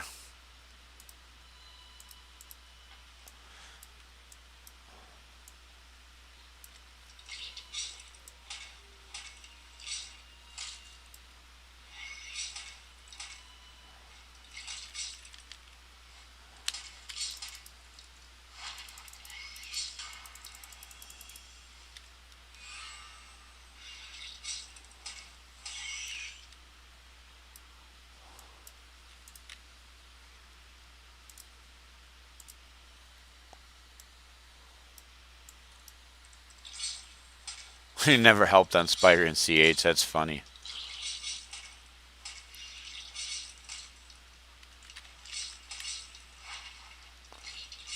My heal about up here.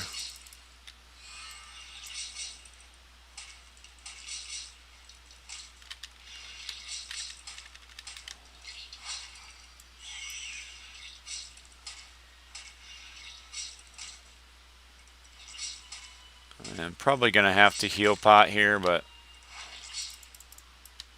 yeah.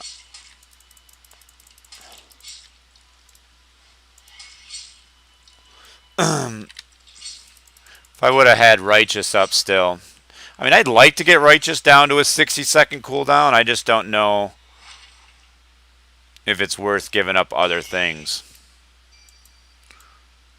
I mean, it also would be nice at level, I know at level 30 I have about 3,200 hit points, I think, right now on my other character. Getting 40% of that on a shield every 60 seconds would be pretty cool. I'm just not sure what I'd want to give up. Hey, Grim.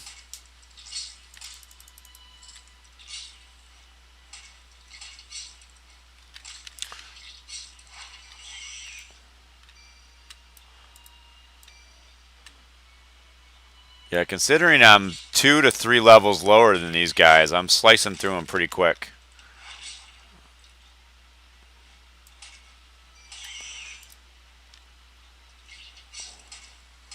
That guy's probably going to aggro. We're going to...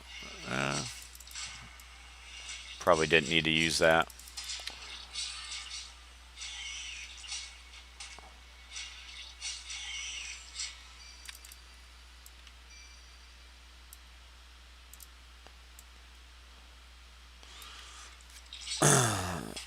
See, I'm probably going to do this until level 20.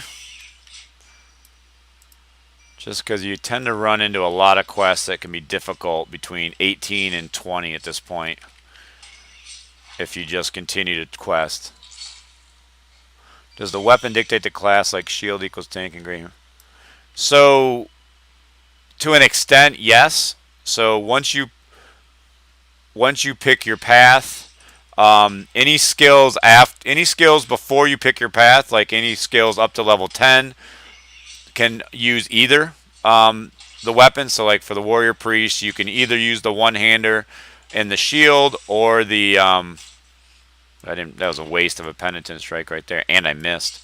But then once you or the great hammer, but then once you get to the skills past level 10, like I can't use my heal with a one-hander and a shield. I have to have the great hammer.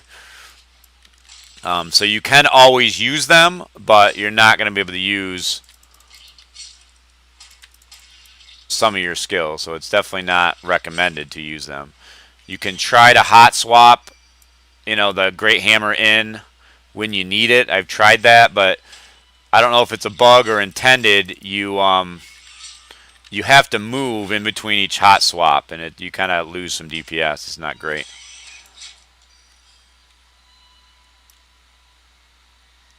So Grim, I didn't I didn't read about it. So what is the new server situation? Can you either just post it in the chat, or is it on the news section? If it's on the news section, I'll bring it up. Just let me know. I'd have to get to a safe spot, but then I can bring it up.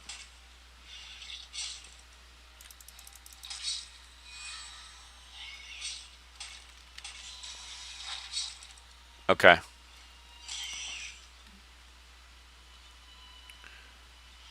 Let me start. I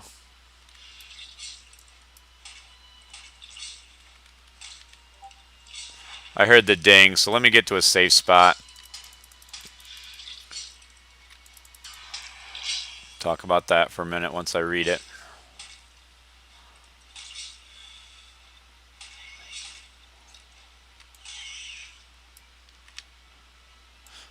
So you guys see this area right here. So that area up there is once you get through the cave. There's like 30 level 5 skull mobs up there on top of this. But this looks like it could be the entrance to a dungeon. Maybe they put a giant spider boss in there. Who knows? I think a giant spider in this area would be cool.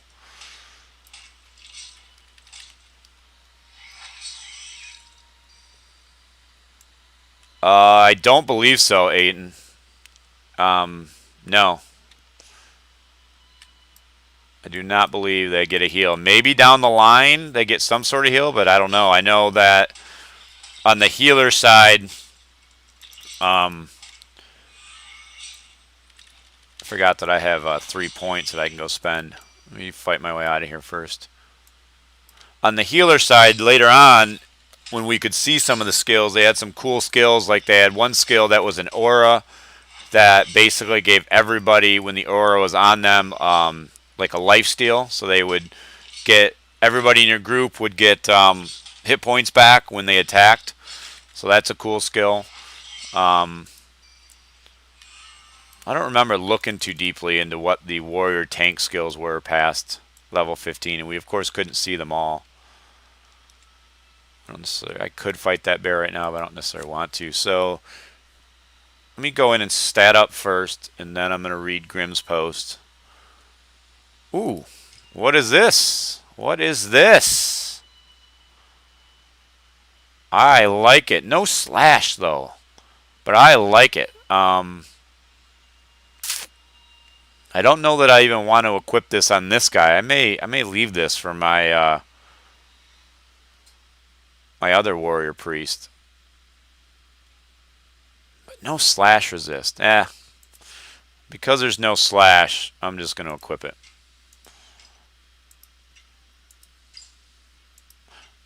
Oh, I don't meet the requirements. I'm not level 20 yet. But that's nice. What is this one?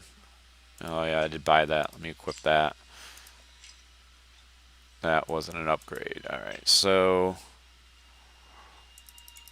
max that again.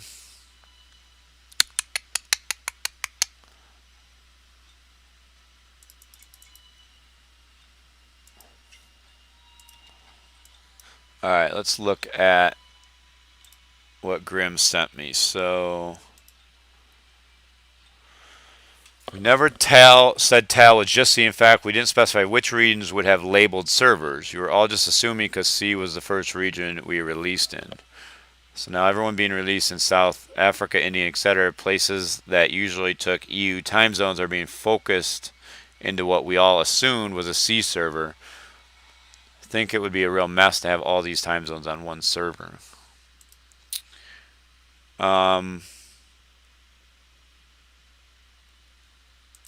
Just looking at a couple of other all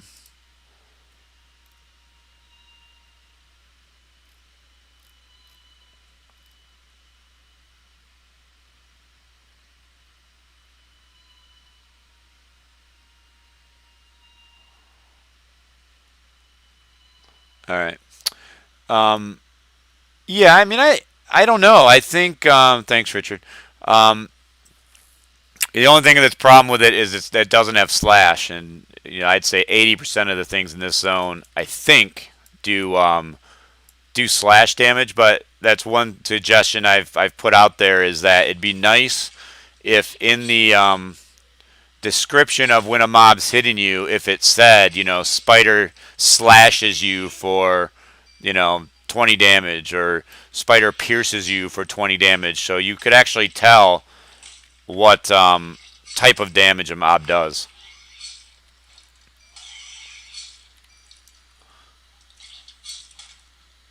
I'm not from Uruguay. I'm not sure if you're talking to me. I'm from the U.S.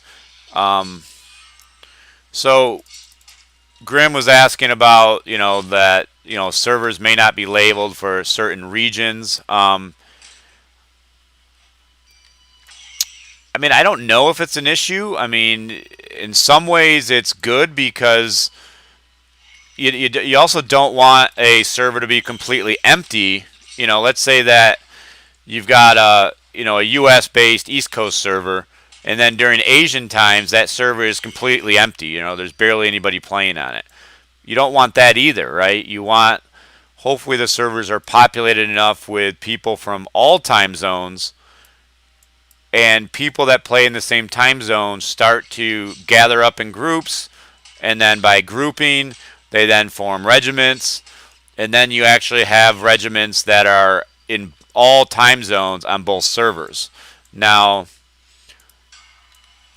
if world bosses are all open world and shared like Celtic Heroes, that becomes a problem, because now you feel like in order to get on a boss kill, you have to set an alarm and get up as soon as it spawns, right? Because if you don't, then let's say it spawns in an East Coast time zone, the East Coast regiment's going to kill it before the Asian regiment has a chance to even see it, because they're all sleeping. Or they all have to get up in the middle of the night. If they have more instanced raid bosses, where you can have your own version of it with your regiment, then it doesn't matter, right? You just group with the people you want to group with. You set a time that makes sense for your regiment, for your group, and you go and kill it at that time. And you're not doing this whole, spam me 32 times, with the notification at 2 a.m. to get up because we need to kill a boss. That's just no fun, right? I say instance it all, maybe a couple open world bosses, but hopefully there's more instancing, and you can just get with a group of people who play around your time, and you can schedule things and not fight over everything with other groups of people. Yeah, that's what I mean. That's what I was talking about, Grim. So again, if they go with instancing, but what I was saying before is, let's say they do label servers. What might a smart regiment do if you're with a group of people coming over from another game, and you're primarily, let's say, East Coast? Does it make sense for you to pick a North American server, right? And then you're competing with all the other people on a North American server who pick that, or North American time zone who pick that server? Or does it make sense for you to pick an Asian server, and now during your time zone, the main populace is sleeping, and you've got the whole server to yourself? You know what I mean? So it may make sense to play on a server. You're not going to get, the servers are all located in the same place, they've said, the same data center. So you're not going to get better response times or anything like that.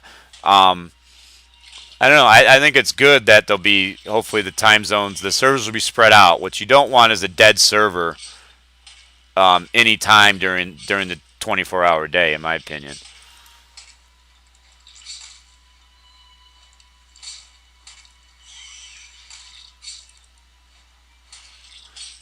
That can be true, Grim. That can be true.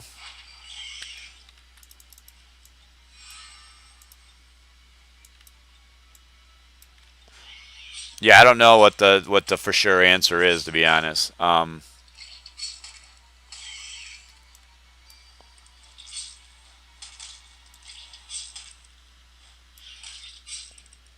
what the biggest thing I don't like about the fact that they're not going to wipe this server um, is at least for a short time, this server will probably have a lot of the game first, right? So,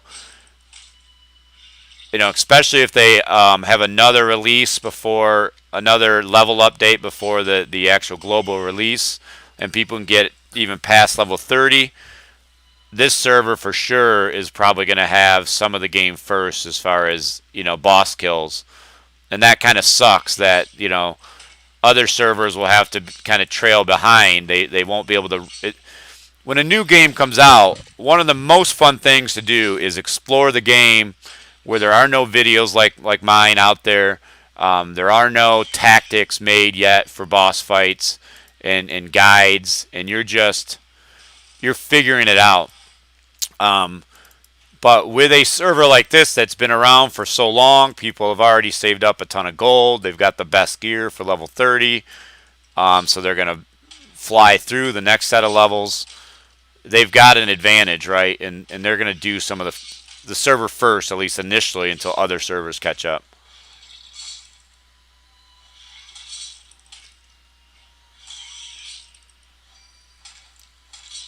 I I would have tried it, but that Archmage got after it before me. And Richard, you were right about that 5 skull Warhound. I did see a video of that.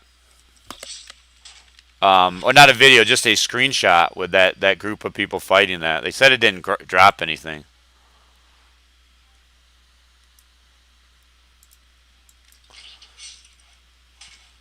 I think I'm going to do one more level here.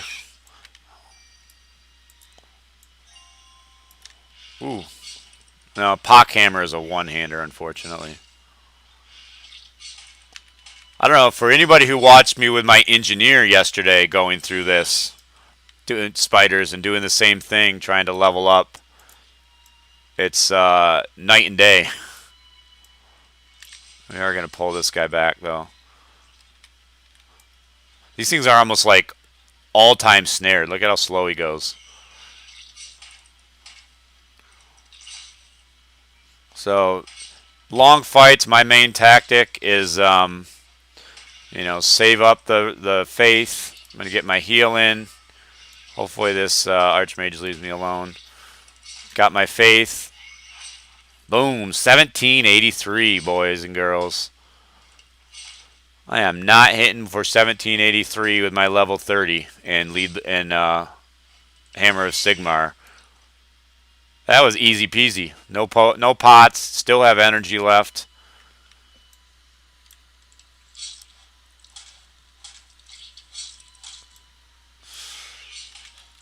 Nice, Don. Yeah, I'd like to. Is it always up, or was it a rare spawn? It's funny that I never saw it in all the time I roamed around that area, so I don't know if it's a rare spawn and has a placeholder or what.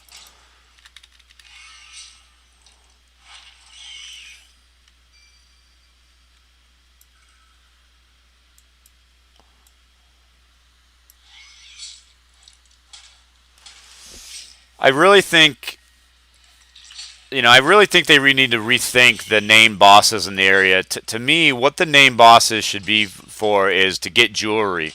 It's very hard to get jewelry, in this zone that's worthwhile. I think there should be a series. All the name bosses should just drop jewelry items, and they should all be bound.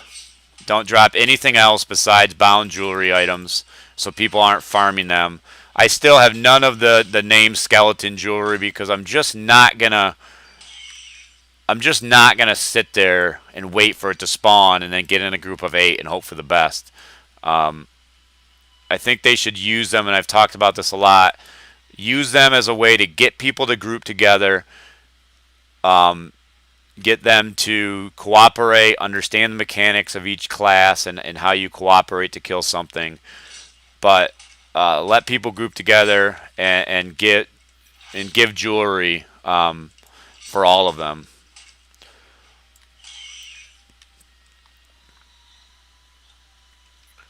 Yeah, repairs get. I think my repairs typically, if I die once, are about 50 silver. It wouldn't be terrible, but most of the mobs in this zone, honestly, they don't drop any money. They drop gear. And I would actually rather. I mean, here's a suggestion, Richard. You know, nothing. Most things don't drop actual money, but they all drop, crap like this, right? So silver crap, while it's nice to get once in a while, it sells for like 2 copper, bronze, whatever they are. So you're just constantly overburdened with this stuff. I'd rather they drop money and then they drop stackable items, but then actual equipment drop should be way more rare. Nobody's equipping this stuff typically. They're just going to vendor it. Ooh. Now, pock hammer, that is a one-hander, right? That's a really nice hammer, but that is a one-hander, so that's not going to help me. I did have some other stuff up here. Let's see what I can equip, if anything. Level 20s. We'll lose a little bit of weapon skill, but I like that armor.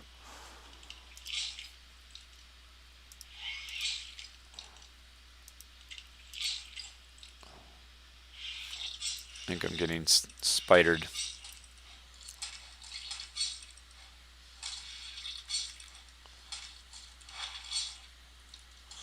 Yeah, Don, I'd kill it. Get Luke. See how many people do you think we need?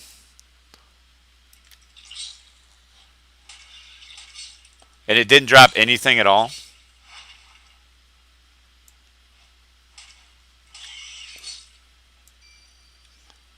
Definitely getting overburdened here. Well, I got 5 action points. What am I going to do with my action points here, boys and girls? Ladies and gents. Keep max on this. We're going to start hitting some wounds.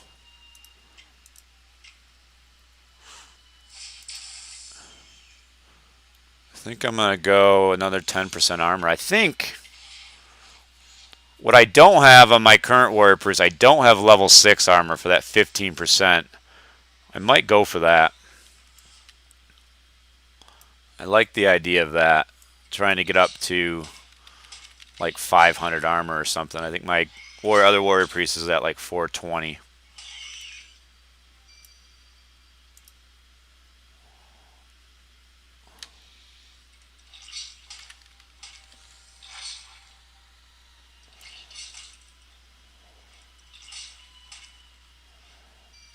Yeah, can you imagine repairs if you somehow end up like, I mean, and you will eventually, but you end up with all like orange equipment, orange and yellow equipment. At higher levels, your repair costs are going to be several gold.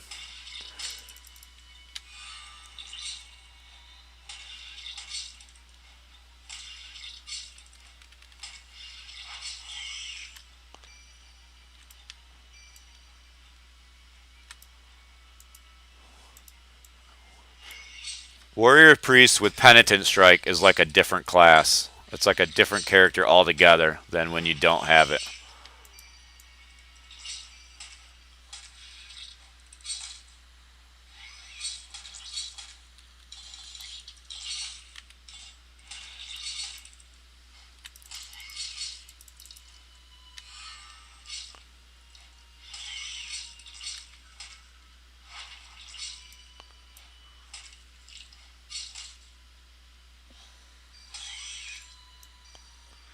Shh, Grim, don't tell anybody.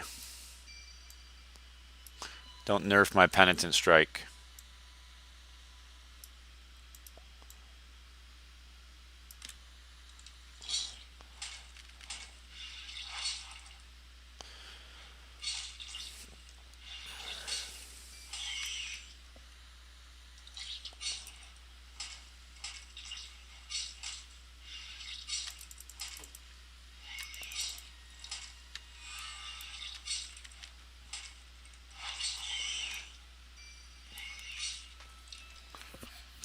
Yeah, I mean, that skill at level 30 with a good weapon should be hitting for 4K, which is pretty exciting to think about.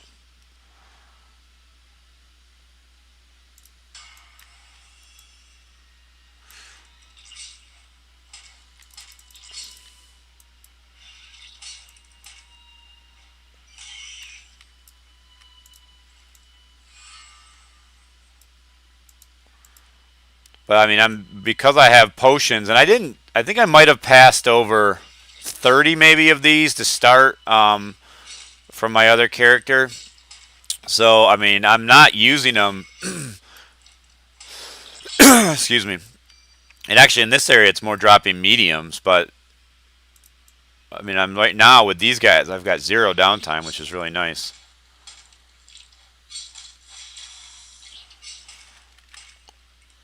I guess it depends, Richard. I think it depends on how much gold you generate when you get to higher levels.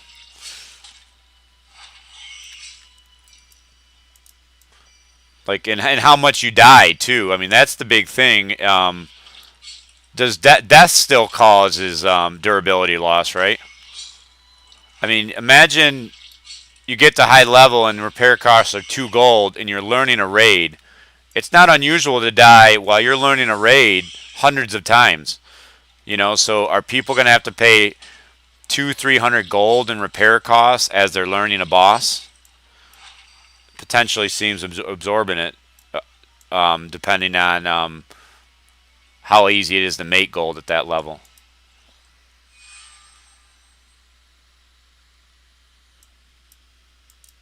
Well, I bet that was a pain.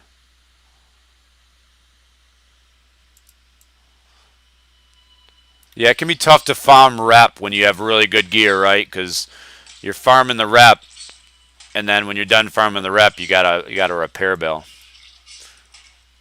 But I still do think, even with farming rep, with the stuff that was dropping, I was still at minimum breaking even.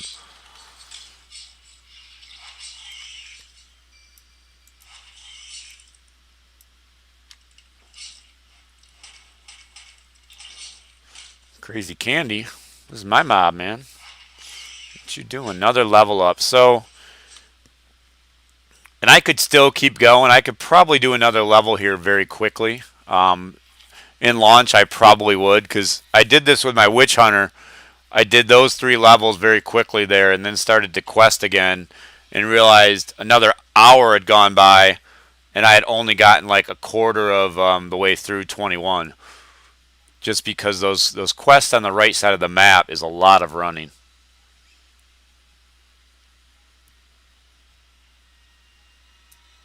Alright, we gotta sell some stuff here. I bought all that energy food and I didn't use it once.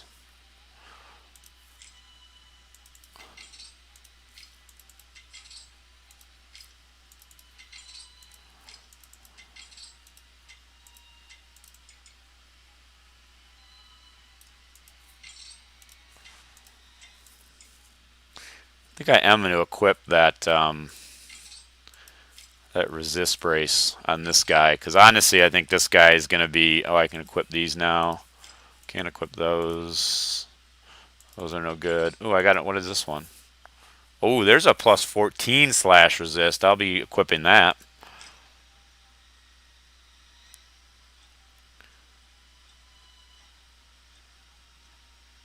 That is a one-hander, right? I'm going to equip it just to make sure.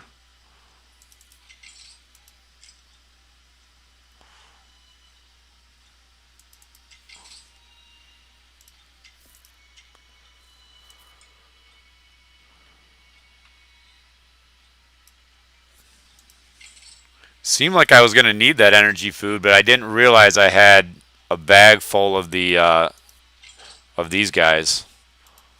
The small energy potions, which are plenty for me right now. Starting to get some of the large ones. Plus 8. Losing too much in stats.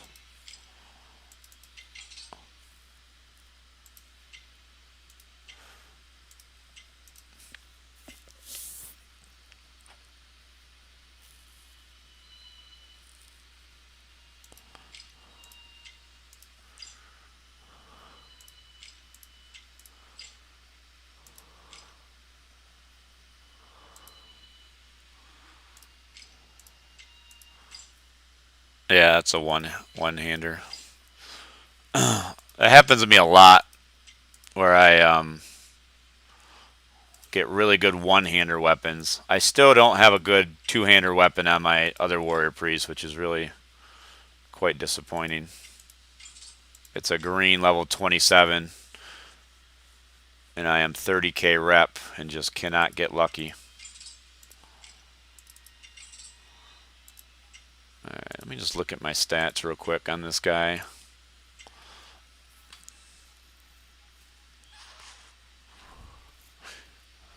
I may take this guy all the way up and not put any points in focus just to see what my heal ends up being. Armor's at 164. Resistor coming along. 1808 hit points. Got 3 action points. Save up to 4 for another 10% armor. Alright, do we have anything to turn in? Yeah, we can turn in this guy.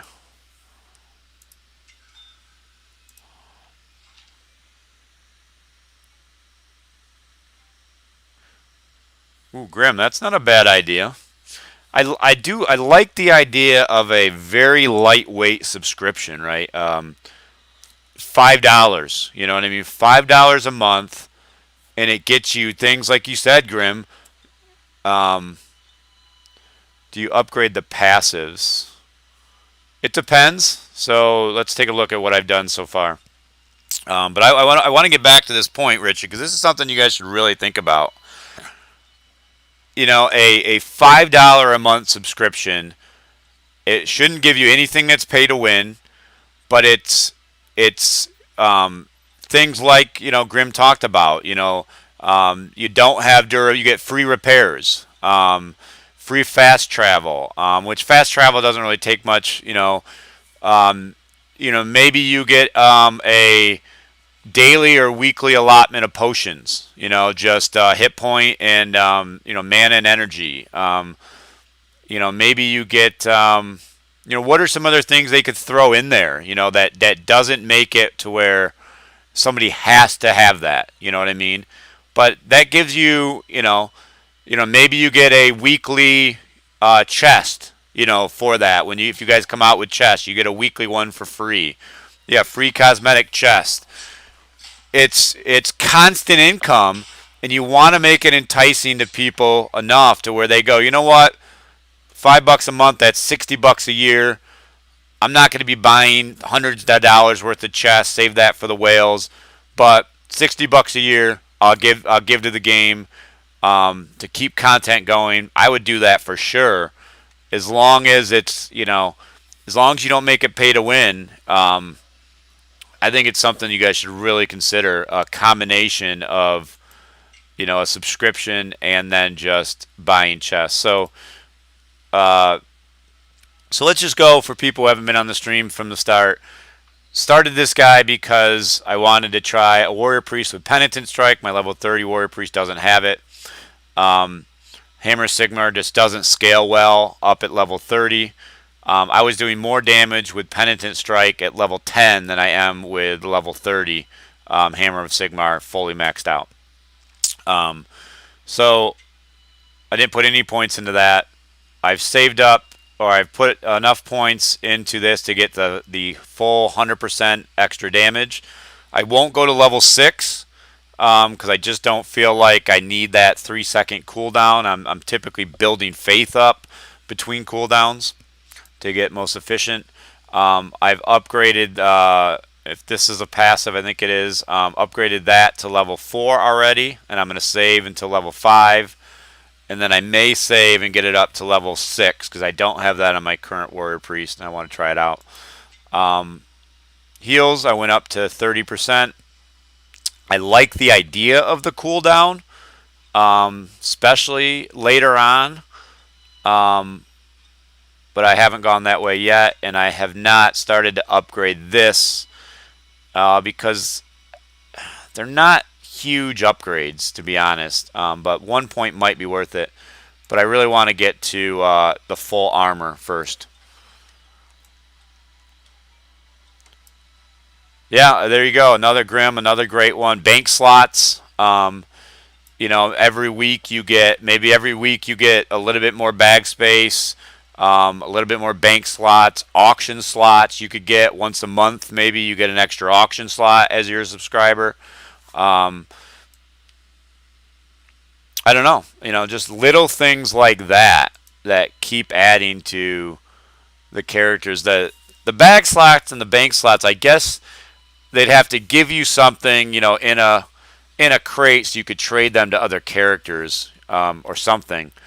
You know, it should be an account bonus, not a character bonus. Um, so eventually, when you start a new character, you may want to take some of those bank slot items you have and pass them to another character or bag slots.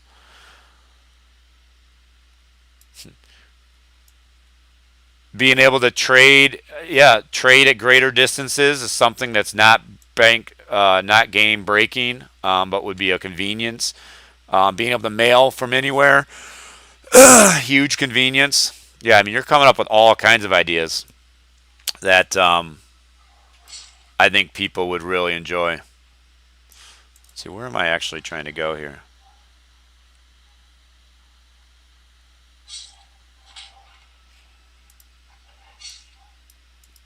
Yeah, but is that a problem that you could hold a lot after, you know, a certain amount of time? I don't think so. That's going to happen anyway.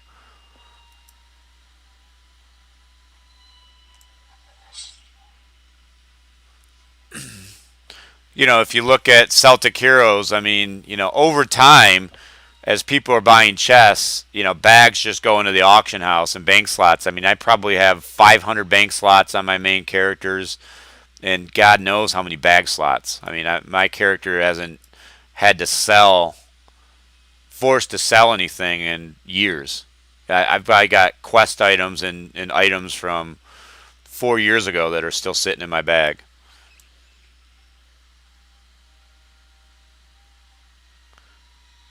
10,000 plus SPTS. What's SPTS?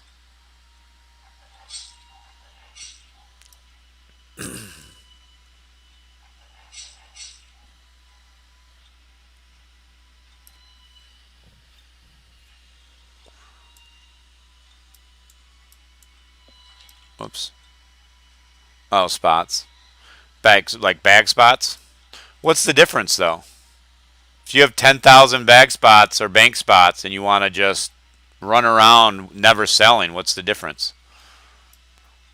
You're not hurting anybody. It's not making you more powerful. It's just a convenience factor. You don't have to sell until you want to sell. But there could be a cap, you know what I mean? Or there's not a cap, and like I said, it gives you you know, once a week, it gives you a chest if you're a subscriber for that whole week. And it allows you to then trade those items, you know, across your own accounts, or maybe not even across your own accounts. Well, they'd have to add filters and stuff, but that's on you. You don't have to get 10,000 bag spaces. Again, I don't think it should be auto applied to your character. It should be an item that you can trade to your other characters. Um, or maybe it's something where it's something you have to claim on, you know, from your account on any character. So as you start new characters on that account, um,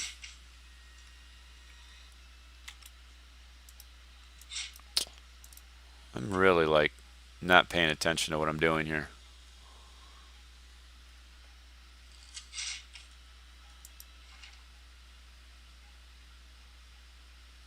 Loading screen's really slowed down. Alright, I need to go to the left. To the left. Turn around and go to the left. Hey, and yeah, I don't like I don't like the term free to play. I think the term should be it's not pay to win, right? I mean, yes, you can play it for free, but ideally, you know, they can entice you, find something that makes you want to support the game. You know, whether you're big into cosmetics and you just want to buy fashion, convenience items, or as we're talking about, a very lightweight subscription model that's affordable for everybody.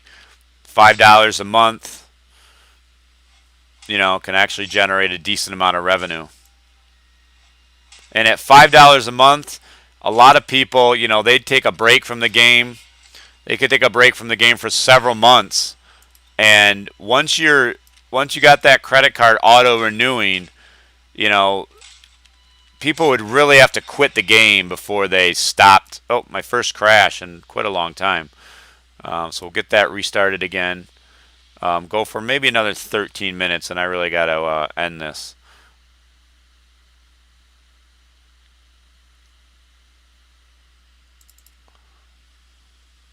I'm actually going to stop the emulator, restart it for a fresh restart here.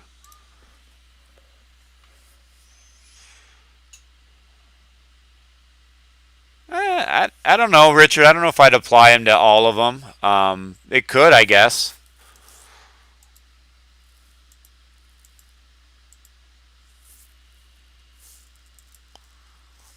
But like I say, I mean, you could do something where you claim the rewards. You don't want them to be tradable. You don't want people to be able to, you know, get items from their subscription and then sell them in the auction house or anything. Um, but you could have it claimable from the at the account level. So like once a week, you can claim 2 free bag slots, 2 free bank slots, um, an auction house slot maybe, once a month or once a week, whatever you want to do. And you log on whatever character you want to claim that with.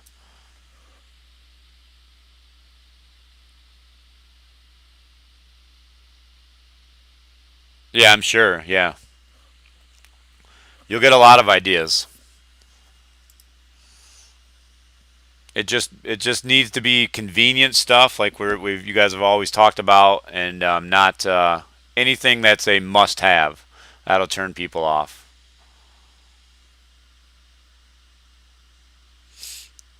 But yeah, like I said, I mean, I know I have subscriptions that I'm still paying for that I rarely use. Just because of the hassle of canceling them and then the hassle of re-signing up if you decide to come back. But I could see people taking 3, 4 month breaks from Warhammer, and not. Oh, I logged on the wrong guy. I forgot that I made a new instance yesterday to start this warrior priest.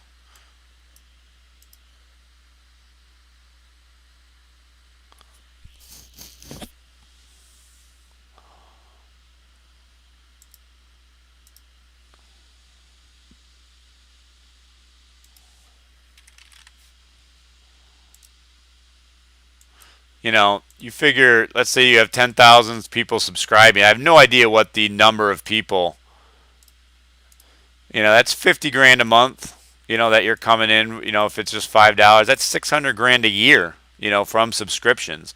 I don't know if 10,000 is a realistic number. I don't know what the player base is going to be for this, but guaranteed $600,000 a year, is not bad.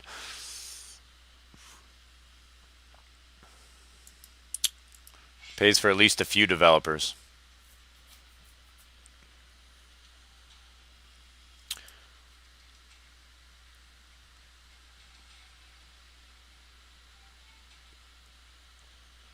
Yeah, you're definitely beyond my abilities, Aiden, to talk about that.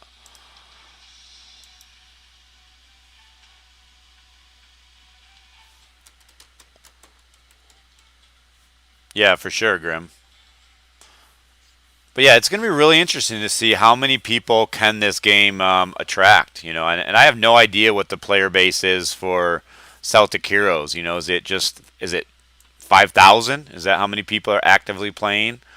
What was it at its peak?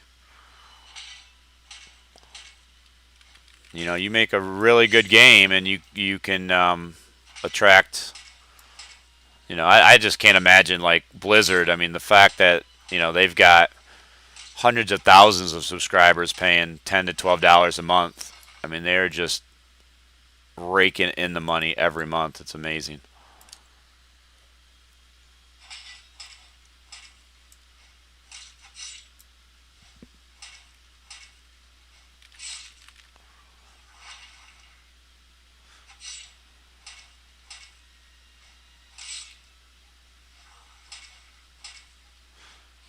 Alright, so now we're out of the spider area. So now we really see, what this guy can do, because you can't really judge on spiders.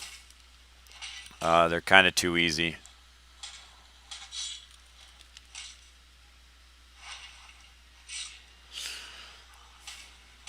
Yeah, I mean, I think there's a huge player base for mobile MMORPGs. Crusaders of Light, World of Kings, Lineage, all those games have shown that, where they had, I think hundreds of thousands of people playing it at one time. But hopefully we're attracting to this game the people who like the classic feel. I think they made a great decision with no auto gameplay. I think there's a lot of people, myself included, that immediately stop playing a game as soon as they know it's auto gameplay, auto travel, anything auto, anything that restricts what you can do in a day by an energy or stamina system is a big turnoff for a lot of people. So I think they've got a niche here, and they've got the Warhammer IP. So as long as they do some stuff right, I think this could have a really big audience.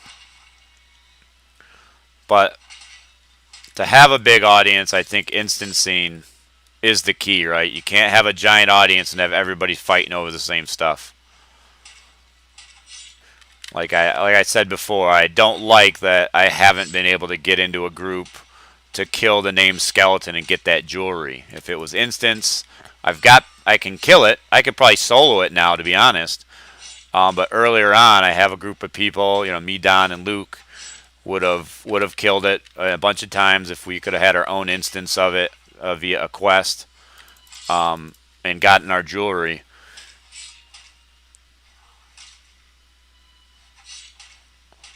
So 3 skull, I didn't even realize, honestly, I was fighting a 3 skull here until just now. 3 skull gore, and I'm taking it without issue. Alright, so that quest is done. Alright, we can go north here. I do like what I've done here. I like the fact that so I'm getting a feel for how I want to do the quest in this zone. I did the Rose Camp, and I finished all those. Oh, here's an Elite Gore. Let's fight the Elite Gore. 3 levels higher. Building up my faith. These guys have lots of hit points. Now we got to build up faith again so I'm hitting for 1400 now.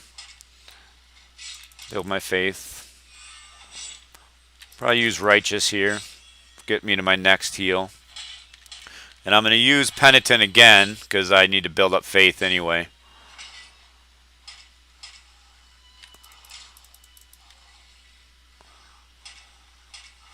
And we're going to slam him again with that.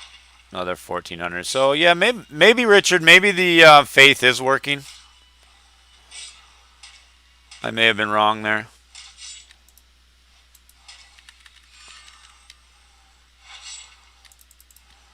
Definitely uses a lot of energy. My weapon's breaking. I don't know. For those that have played other classes, even let's not even talk about things like Engineer and Witch Hunter because there's 0 way. But Shadow Warrior Archmage at level 21, could you have sold a 3-star elite, a 3-skull elite?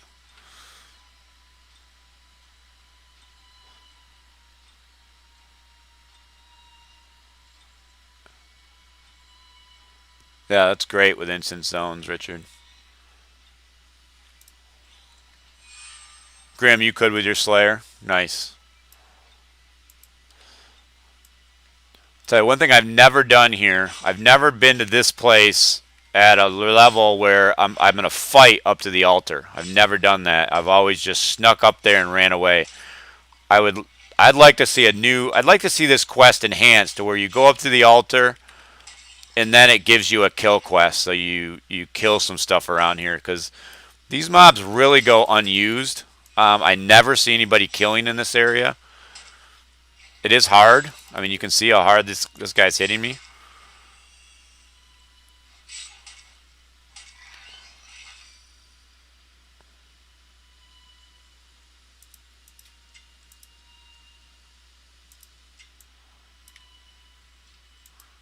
See what the shaman's got for me. I don't think I really want to fight two of these at once. Oh, no, no, no, no, no. No, no, no. No, no, no. Don't be weird. Oh, come on. Missed target there. Oh, that's an elite shaman, too. We got to fight this guy first. I don't know if I can do this. Let's see what happens.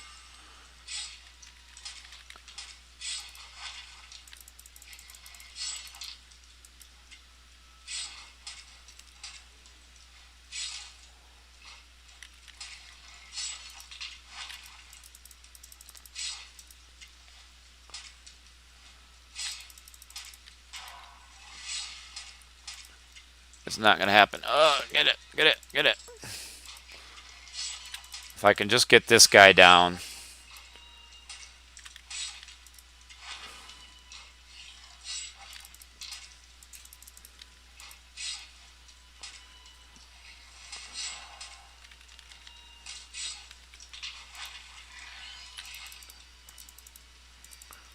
Alright, now we're moving up here. Don't want another. Alright.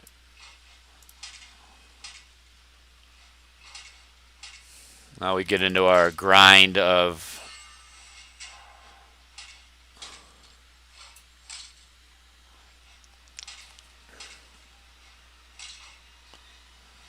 definitely had to stop talking there to concentrate on that fight. I had to use some decent potions there, but we got through it, which is pretty.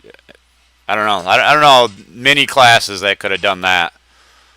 3 skull elite shaman and a and another one at the same time. Fight's not over though. Still gonna have to use some more heals, more pots.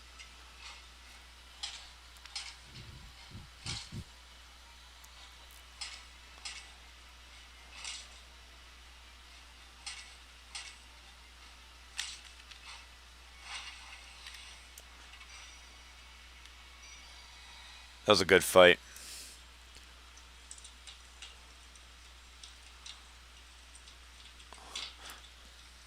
I got a phone call coming in. Hold on.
Sorry about that. But yeah, you know, Richard, I'd like to see a quest here. I'd like to see this quest continue on,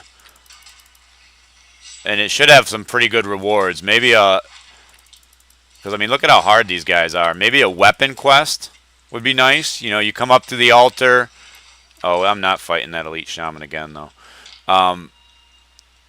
You come up to the altar and it gives you another quest, and it gives you a, you know, maybe even gives you a blue weapon, a blue level 20 weapon or something. And you have to kill, you know, a bunch of the 2 skulls and maybe even a 3 skull elite shaman. You know, something that maybe gets people grouping to do it would be cool right there. That'd be a really good area for that. Letting people, you know, get to, here's another elite. But see how my experience has slowed down since I left the spider area? You know, I've not even gotten a quarter of a level.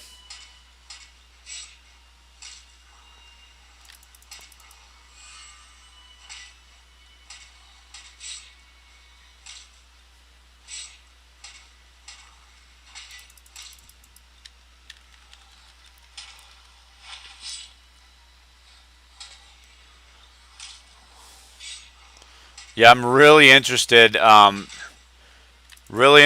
what they do, changes to the warrior or the witch hunter, and I'm hoping they do some slight changes to the engineer, to the turrets in the engineer tree. They really changed the gameplay of that class a lot. I think they went a little too far with the changes that were made. All right, I think I've got to call it there, guys. It's 11. That was where I was hoping to go. You know, I'm gonna keep playing this guy. I don't know if I'll play him on a stream, maybe, but that probably won't be tonight. Never do know though. But yeah, Penitent Strike. I mean, that was the test here, right? You know, how good is it? It's fantastic. Lead the way. I say again, make it complete AOE. Maybe you're probably also gonna need to make it go up to 100% increased damage, just like Penitent Strike is.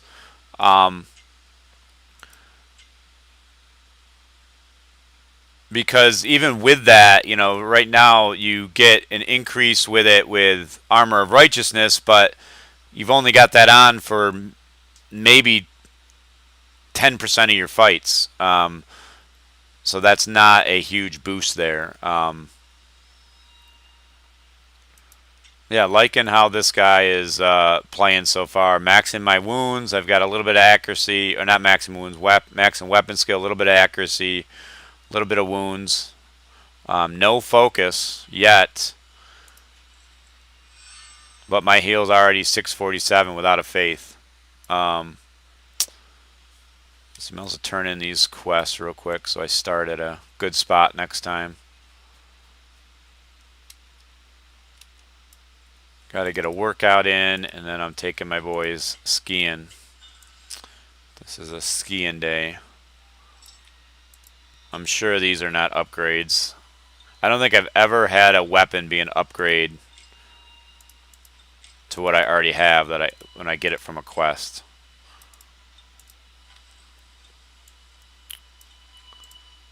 What else do I have to turn in? Should check this equipment vendor. Thanks, Don. Yeah, I always say that I'm going to get off and then find myself on for another half an hour as I do some wrap-up of maintenance stuff.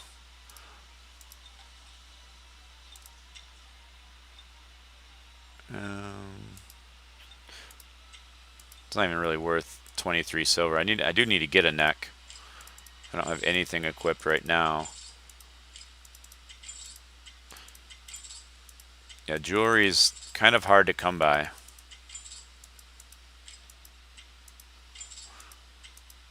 The jewelry bosses in the city are extremely hard right now for their level.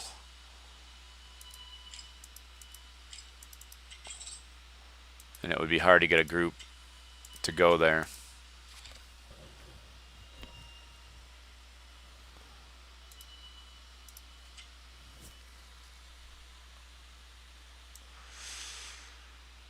Well, do you think it's got a placeholder down, or do you think people are now killing it? I mean, if it doesn't ever drop anything, I can't imagine people are killing it that often. But maybe they found that it did drop something. By the way, has anybody ever got anything from the bear besides the priest shoulders or the slayer item? I was told it drops more stuff, but that's all I've ever seen is those two items. Ah, so it's got a 4-star placeholder.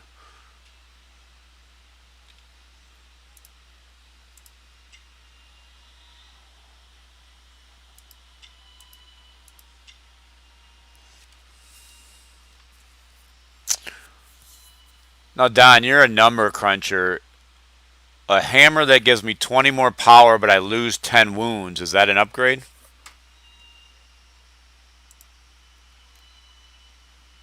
I'm not going to buy it because I'm just going to go to the auction house and look for some upgrades.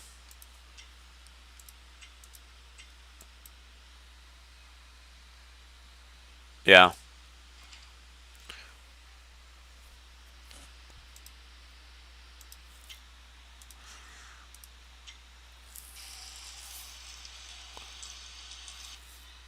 I tell you what,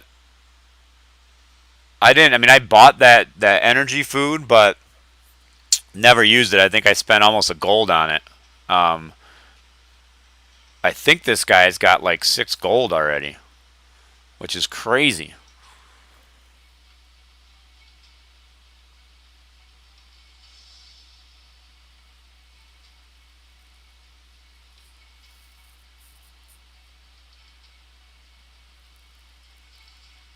Wounds isn't my secondary stat to damage. That's focused for a warrior priest.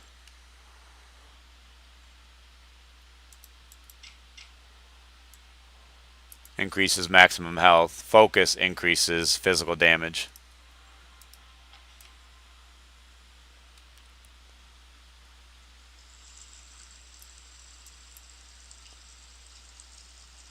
Got to remember to go repair before I go back out later.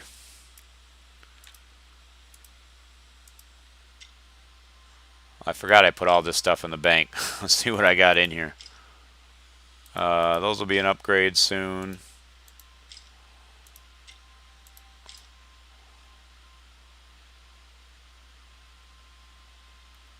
Darn, that's a one-hander. I don't know why I put this stuff in here. That's no longer an upgrade. And that's an upgrade. Put this stuff in here and didn't even come back and get it. Man, that master orange stuff is really good. That level 13 is still holding up.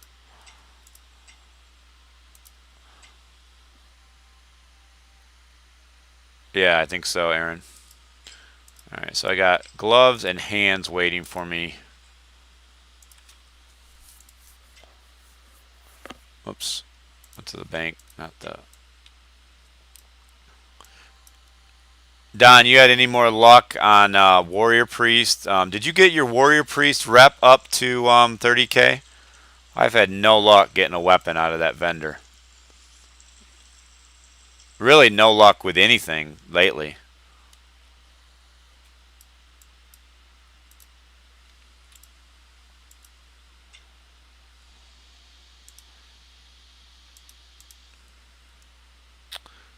Alright, let's see what we can get here to round this guy out.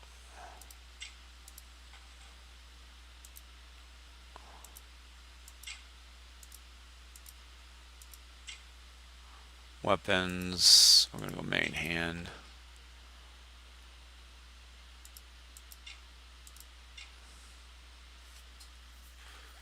And no reason for me to... I can go back to the vendor and buy that. Lose some wounds.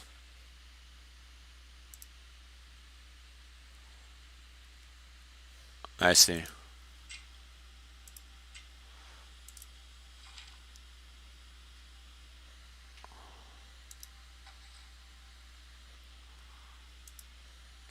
Yeah, I mean, Richard, is that something you could look into? The fact that the warrior priest is in the starting area, in the starting camp, you know, is there any code that would make him have worse luck on getting higher level, colored gear when they get their rep up versus like the archmage who's in the northmost area or the shadow warrior who's in the second camp?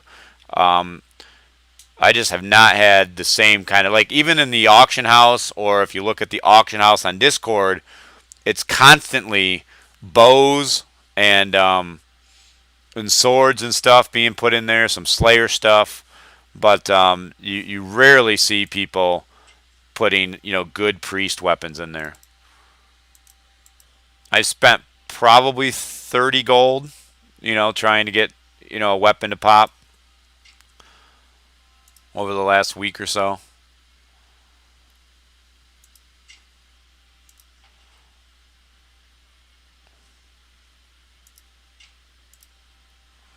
If this was slash resist, that would be really good.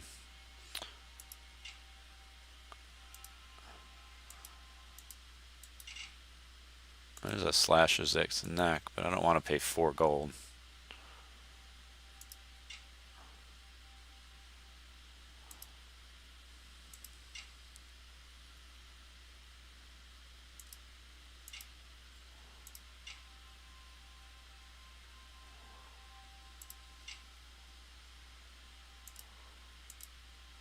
Got hands coming next level.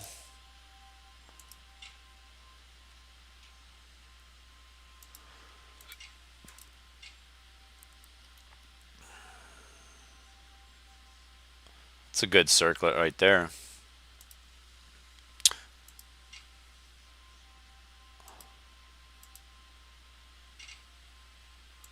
Oh, there's a slash resist neck, 26. That's really good. 15 gold though. I'm not paying that.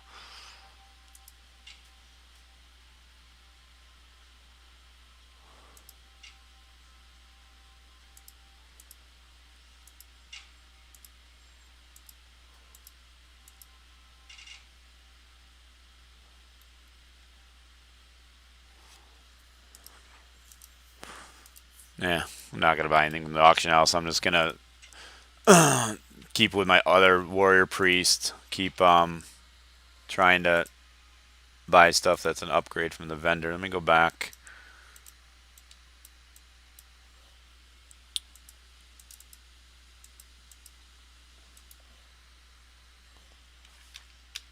My keyboard's doing something weird here.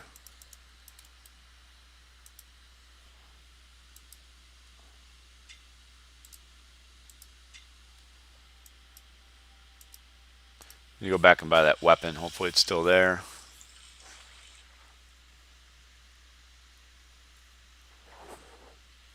That could be done, but yeah, it makes it really hard. My repair cost? I'll take a look. I don't think I probably don't have too much, but let me go repair and we'll see. I might have to restart if that. Nope, it's stopping. Whenever the red circle thing stops, you're good, but if it keeps spinning, you're going to time out.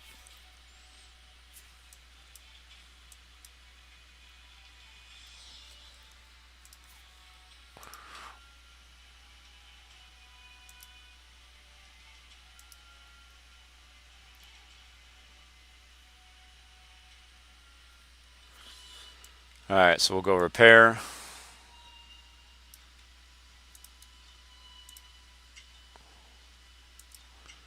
So I'm only at 9 silver, because I don't have a lot of yellow gear yet.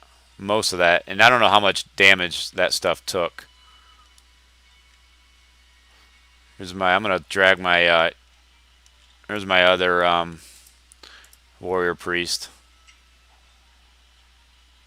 So Pak Maul. So the Maul is the bigger hammer.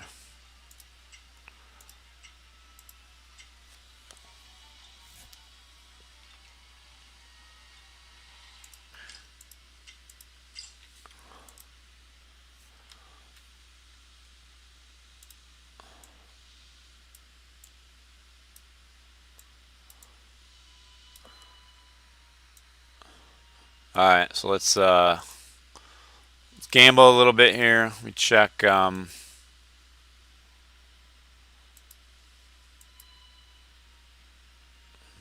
Machine's running a little sluggish with 2 instances running for sure.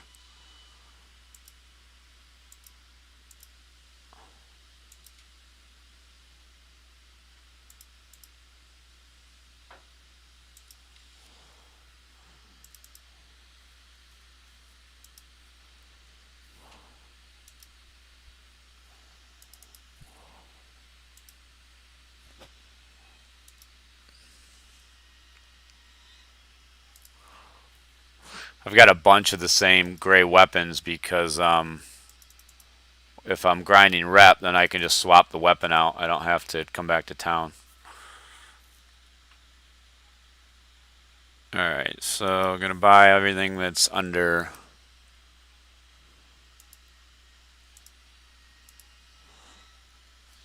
I've got to close down the other instance. It's just too slow with both running.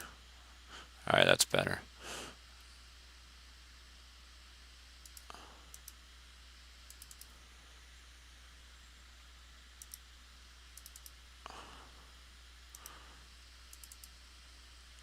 So I'm just kind of buying all the low-level stuff.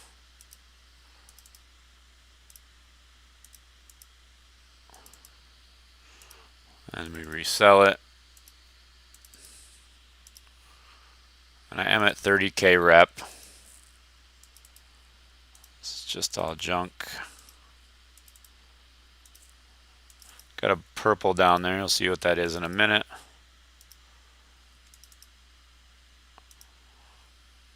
Uh, 15 armor. I'm going to buy it because that might be an upgrade for my other warrior priest. I'll get him on later and check.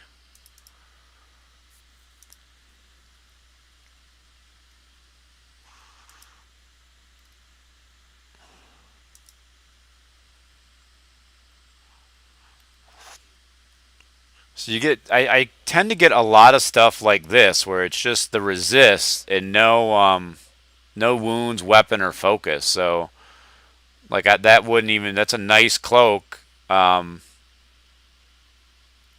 I don't think that would be an upgrade to what my other warrior priest has. So I'm certainly not going to pay a gold for it.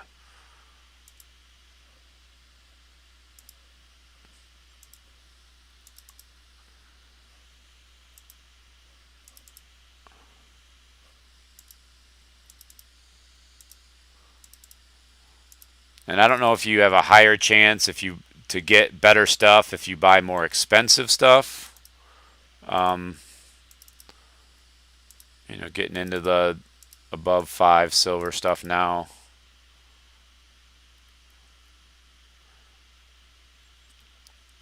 Ooh, what's this one? Level 16. So you just, when you get lucky, like, and I don't even think I could sell that in the auction house because it doesn't have wounds, focus. It doesn't have any of the main stats on it. Anything else cheap? No. See, that's where I'll end there. I won't. I don't go over 10 silver. It's not worth chasing. I'll just wait for it to refresh and try again. All right, I'm gonna wrap it up there. No luck. No luck in the Warrior Priest Casino, as we like to call it. Yeah, I wonder if I had some auctions end. See, just when I think I can leave, I get pulled back in by seeing I have mail.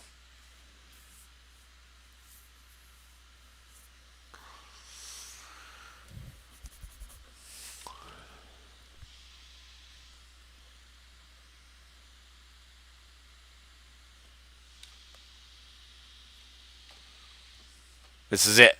This is up, and the game might, no, it's not going to lag out. That's all I'm doing. Going to the mailbox. Richard, if you're still on, any plans to put mailboxes in the other zones? You know, there should be at least one mailbox in every zone, I feel like.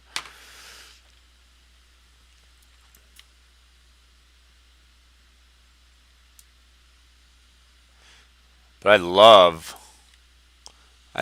the idea of a subscription model where you have a portable mailbox, even if it was restricted in some way. So I do know Richard is associated with VR. I do not know what his role is. I've never actually asked him for that. He can certainly volunteer that information, but I don't know what his role is.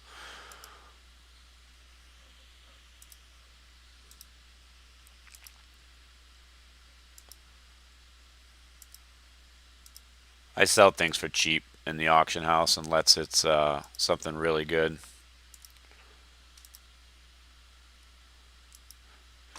Anybody else use the mail as their holding ground for stuff?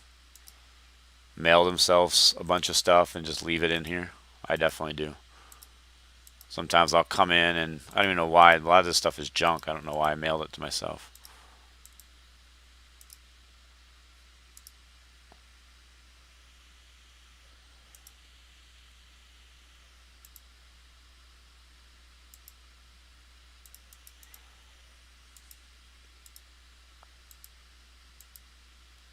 It will be, Rich. I don't know. I mean, what makes the hub in Celtic Heroes pretty busy is the auction house and the bank, um, and the fact that you duel there. Um, I don't know that people mailing stuff, forcing people to come back here to mail stuff, is going to make it any busier. It's just an inconvenience, kind of. I don't like to zone because I tend to crash when I zone more than if I don't. So just having to come here to mail is kind of a pain. All right, I'm going to end there. Thanks for watching. Maybe I'll be on tonight. Probably won't stream tomorrow. I'm not a big football fan, but the wife is, so we'll probably be watching the game. Maybe I'll stream in the morning, do a workout quick, and then hit this guy back up, try out that new hammer, see what it's. Oh, this is the wrong guy. Yeah, so I mean, this is still the crappy weapon I'm dealing with on this guy. Everything else is getting there. This is really good. I got this thing on a respawn of the when I was 12K rep on a refresh. It popped up. I didn't even have to spend any gold for it to pop up. And I'm sure there's better ones, but this one's really good. A lot of armor. No, I know we shouldn't, Richard. And again, it might be the emulator, but I still think there's a memory leak somewhere. The more I play the game, the more sluggish it gets.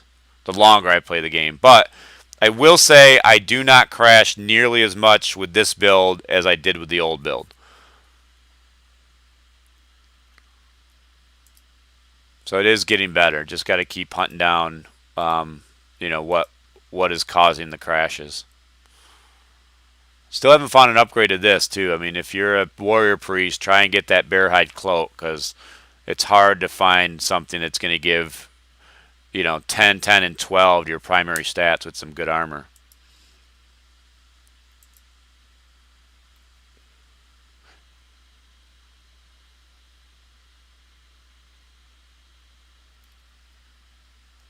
I've got 1 AP on this guy. I don't really have anything to spend it on. All right.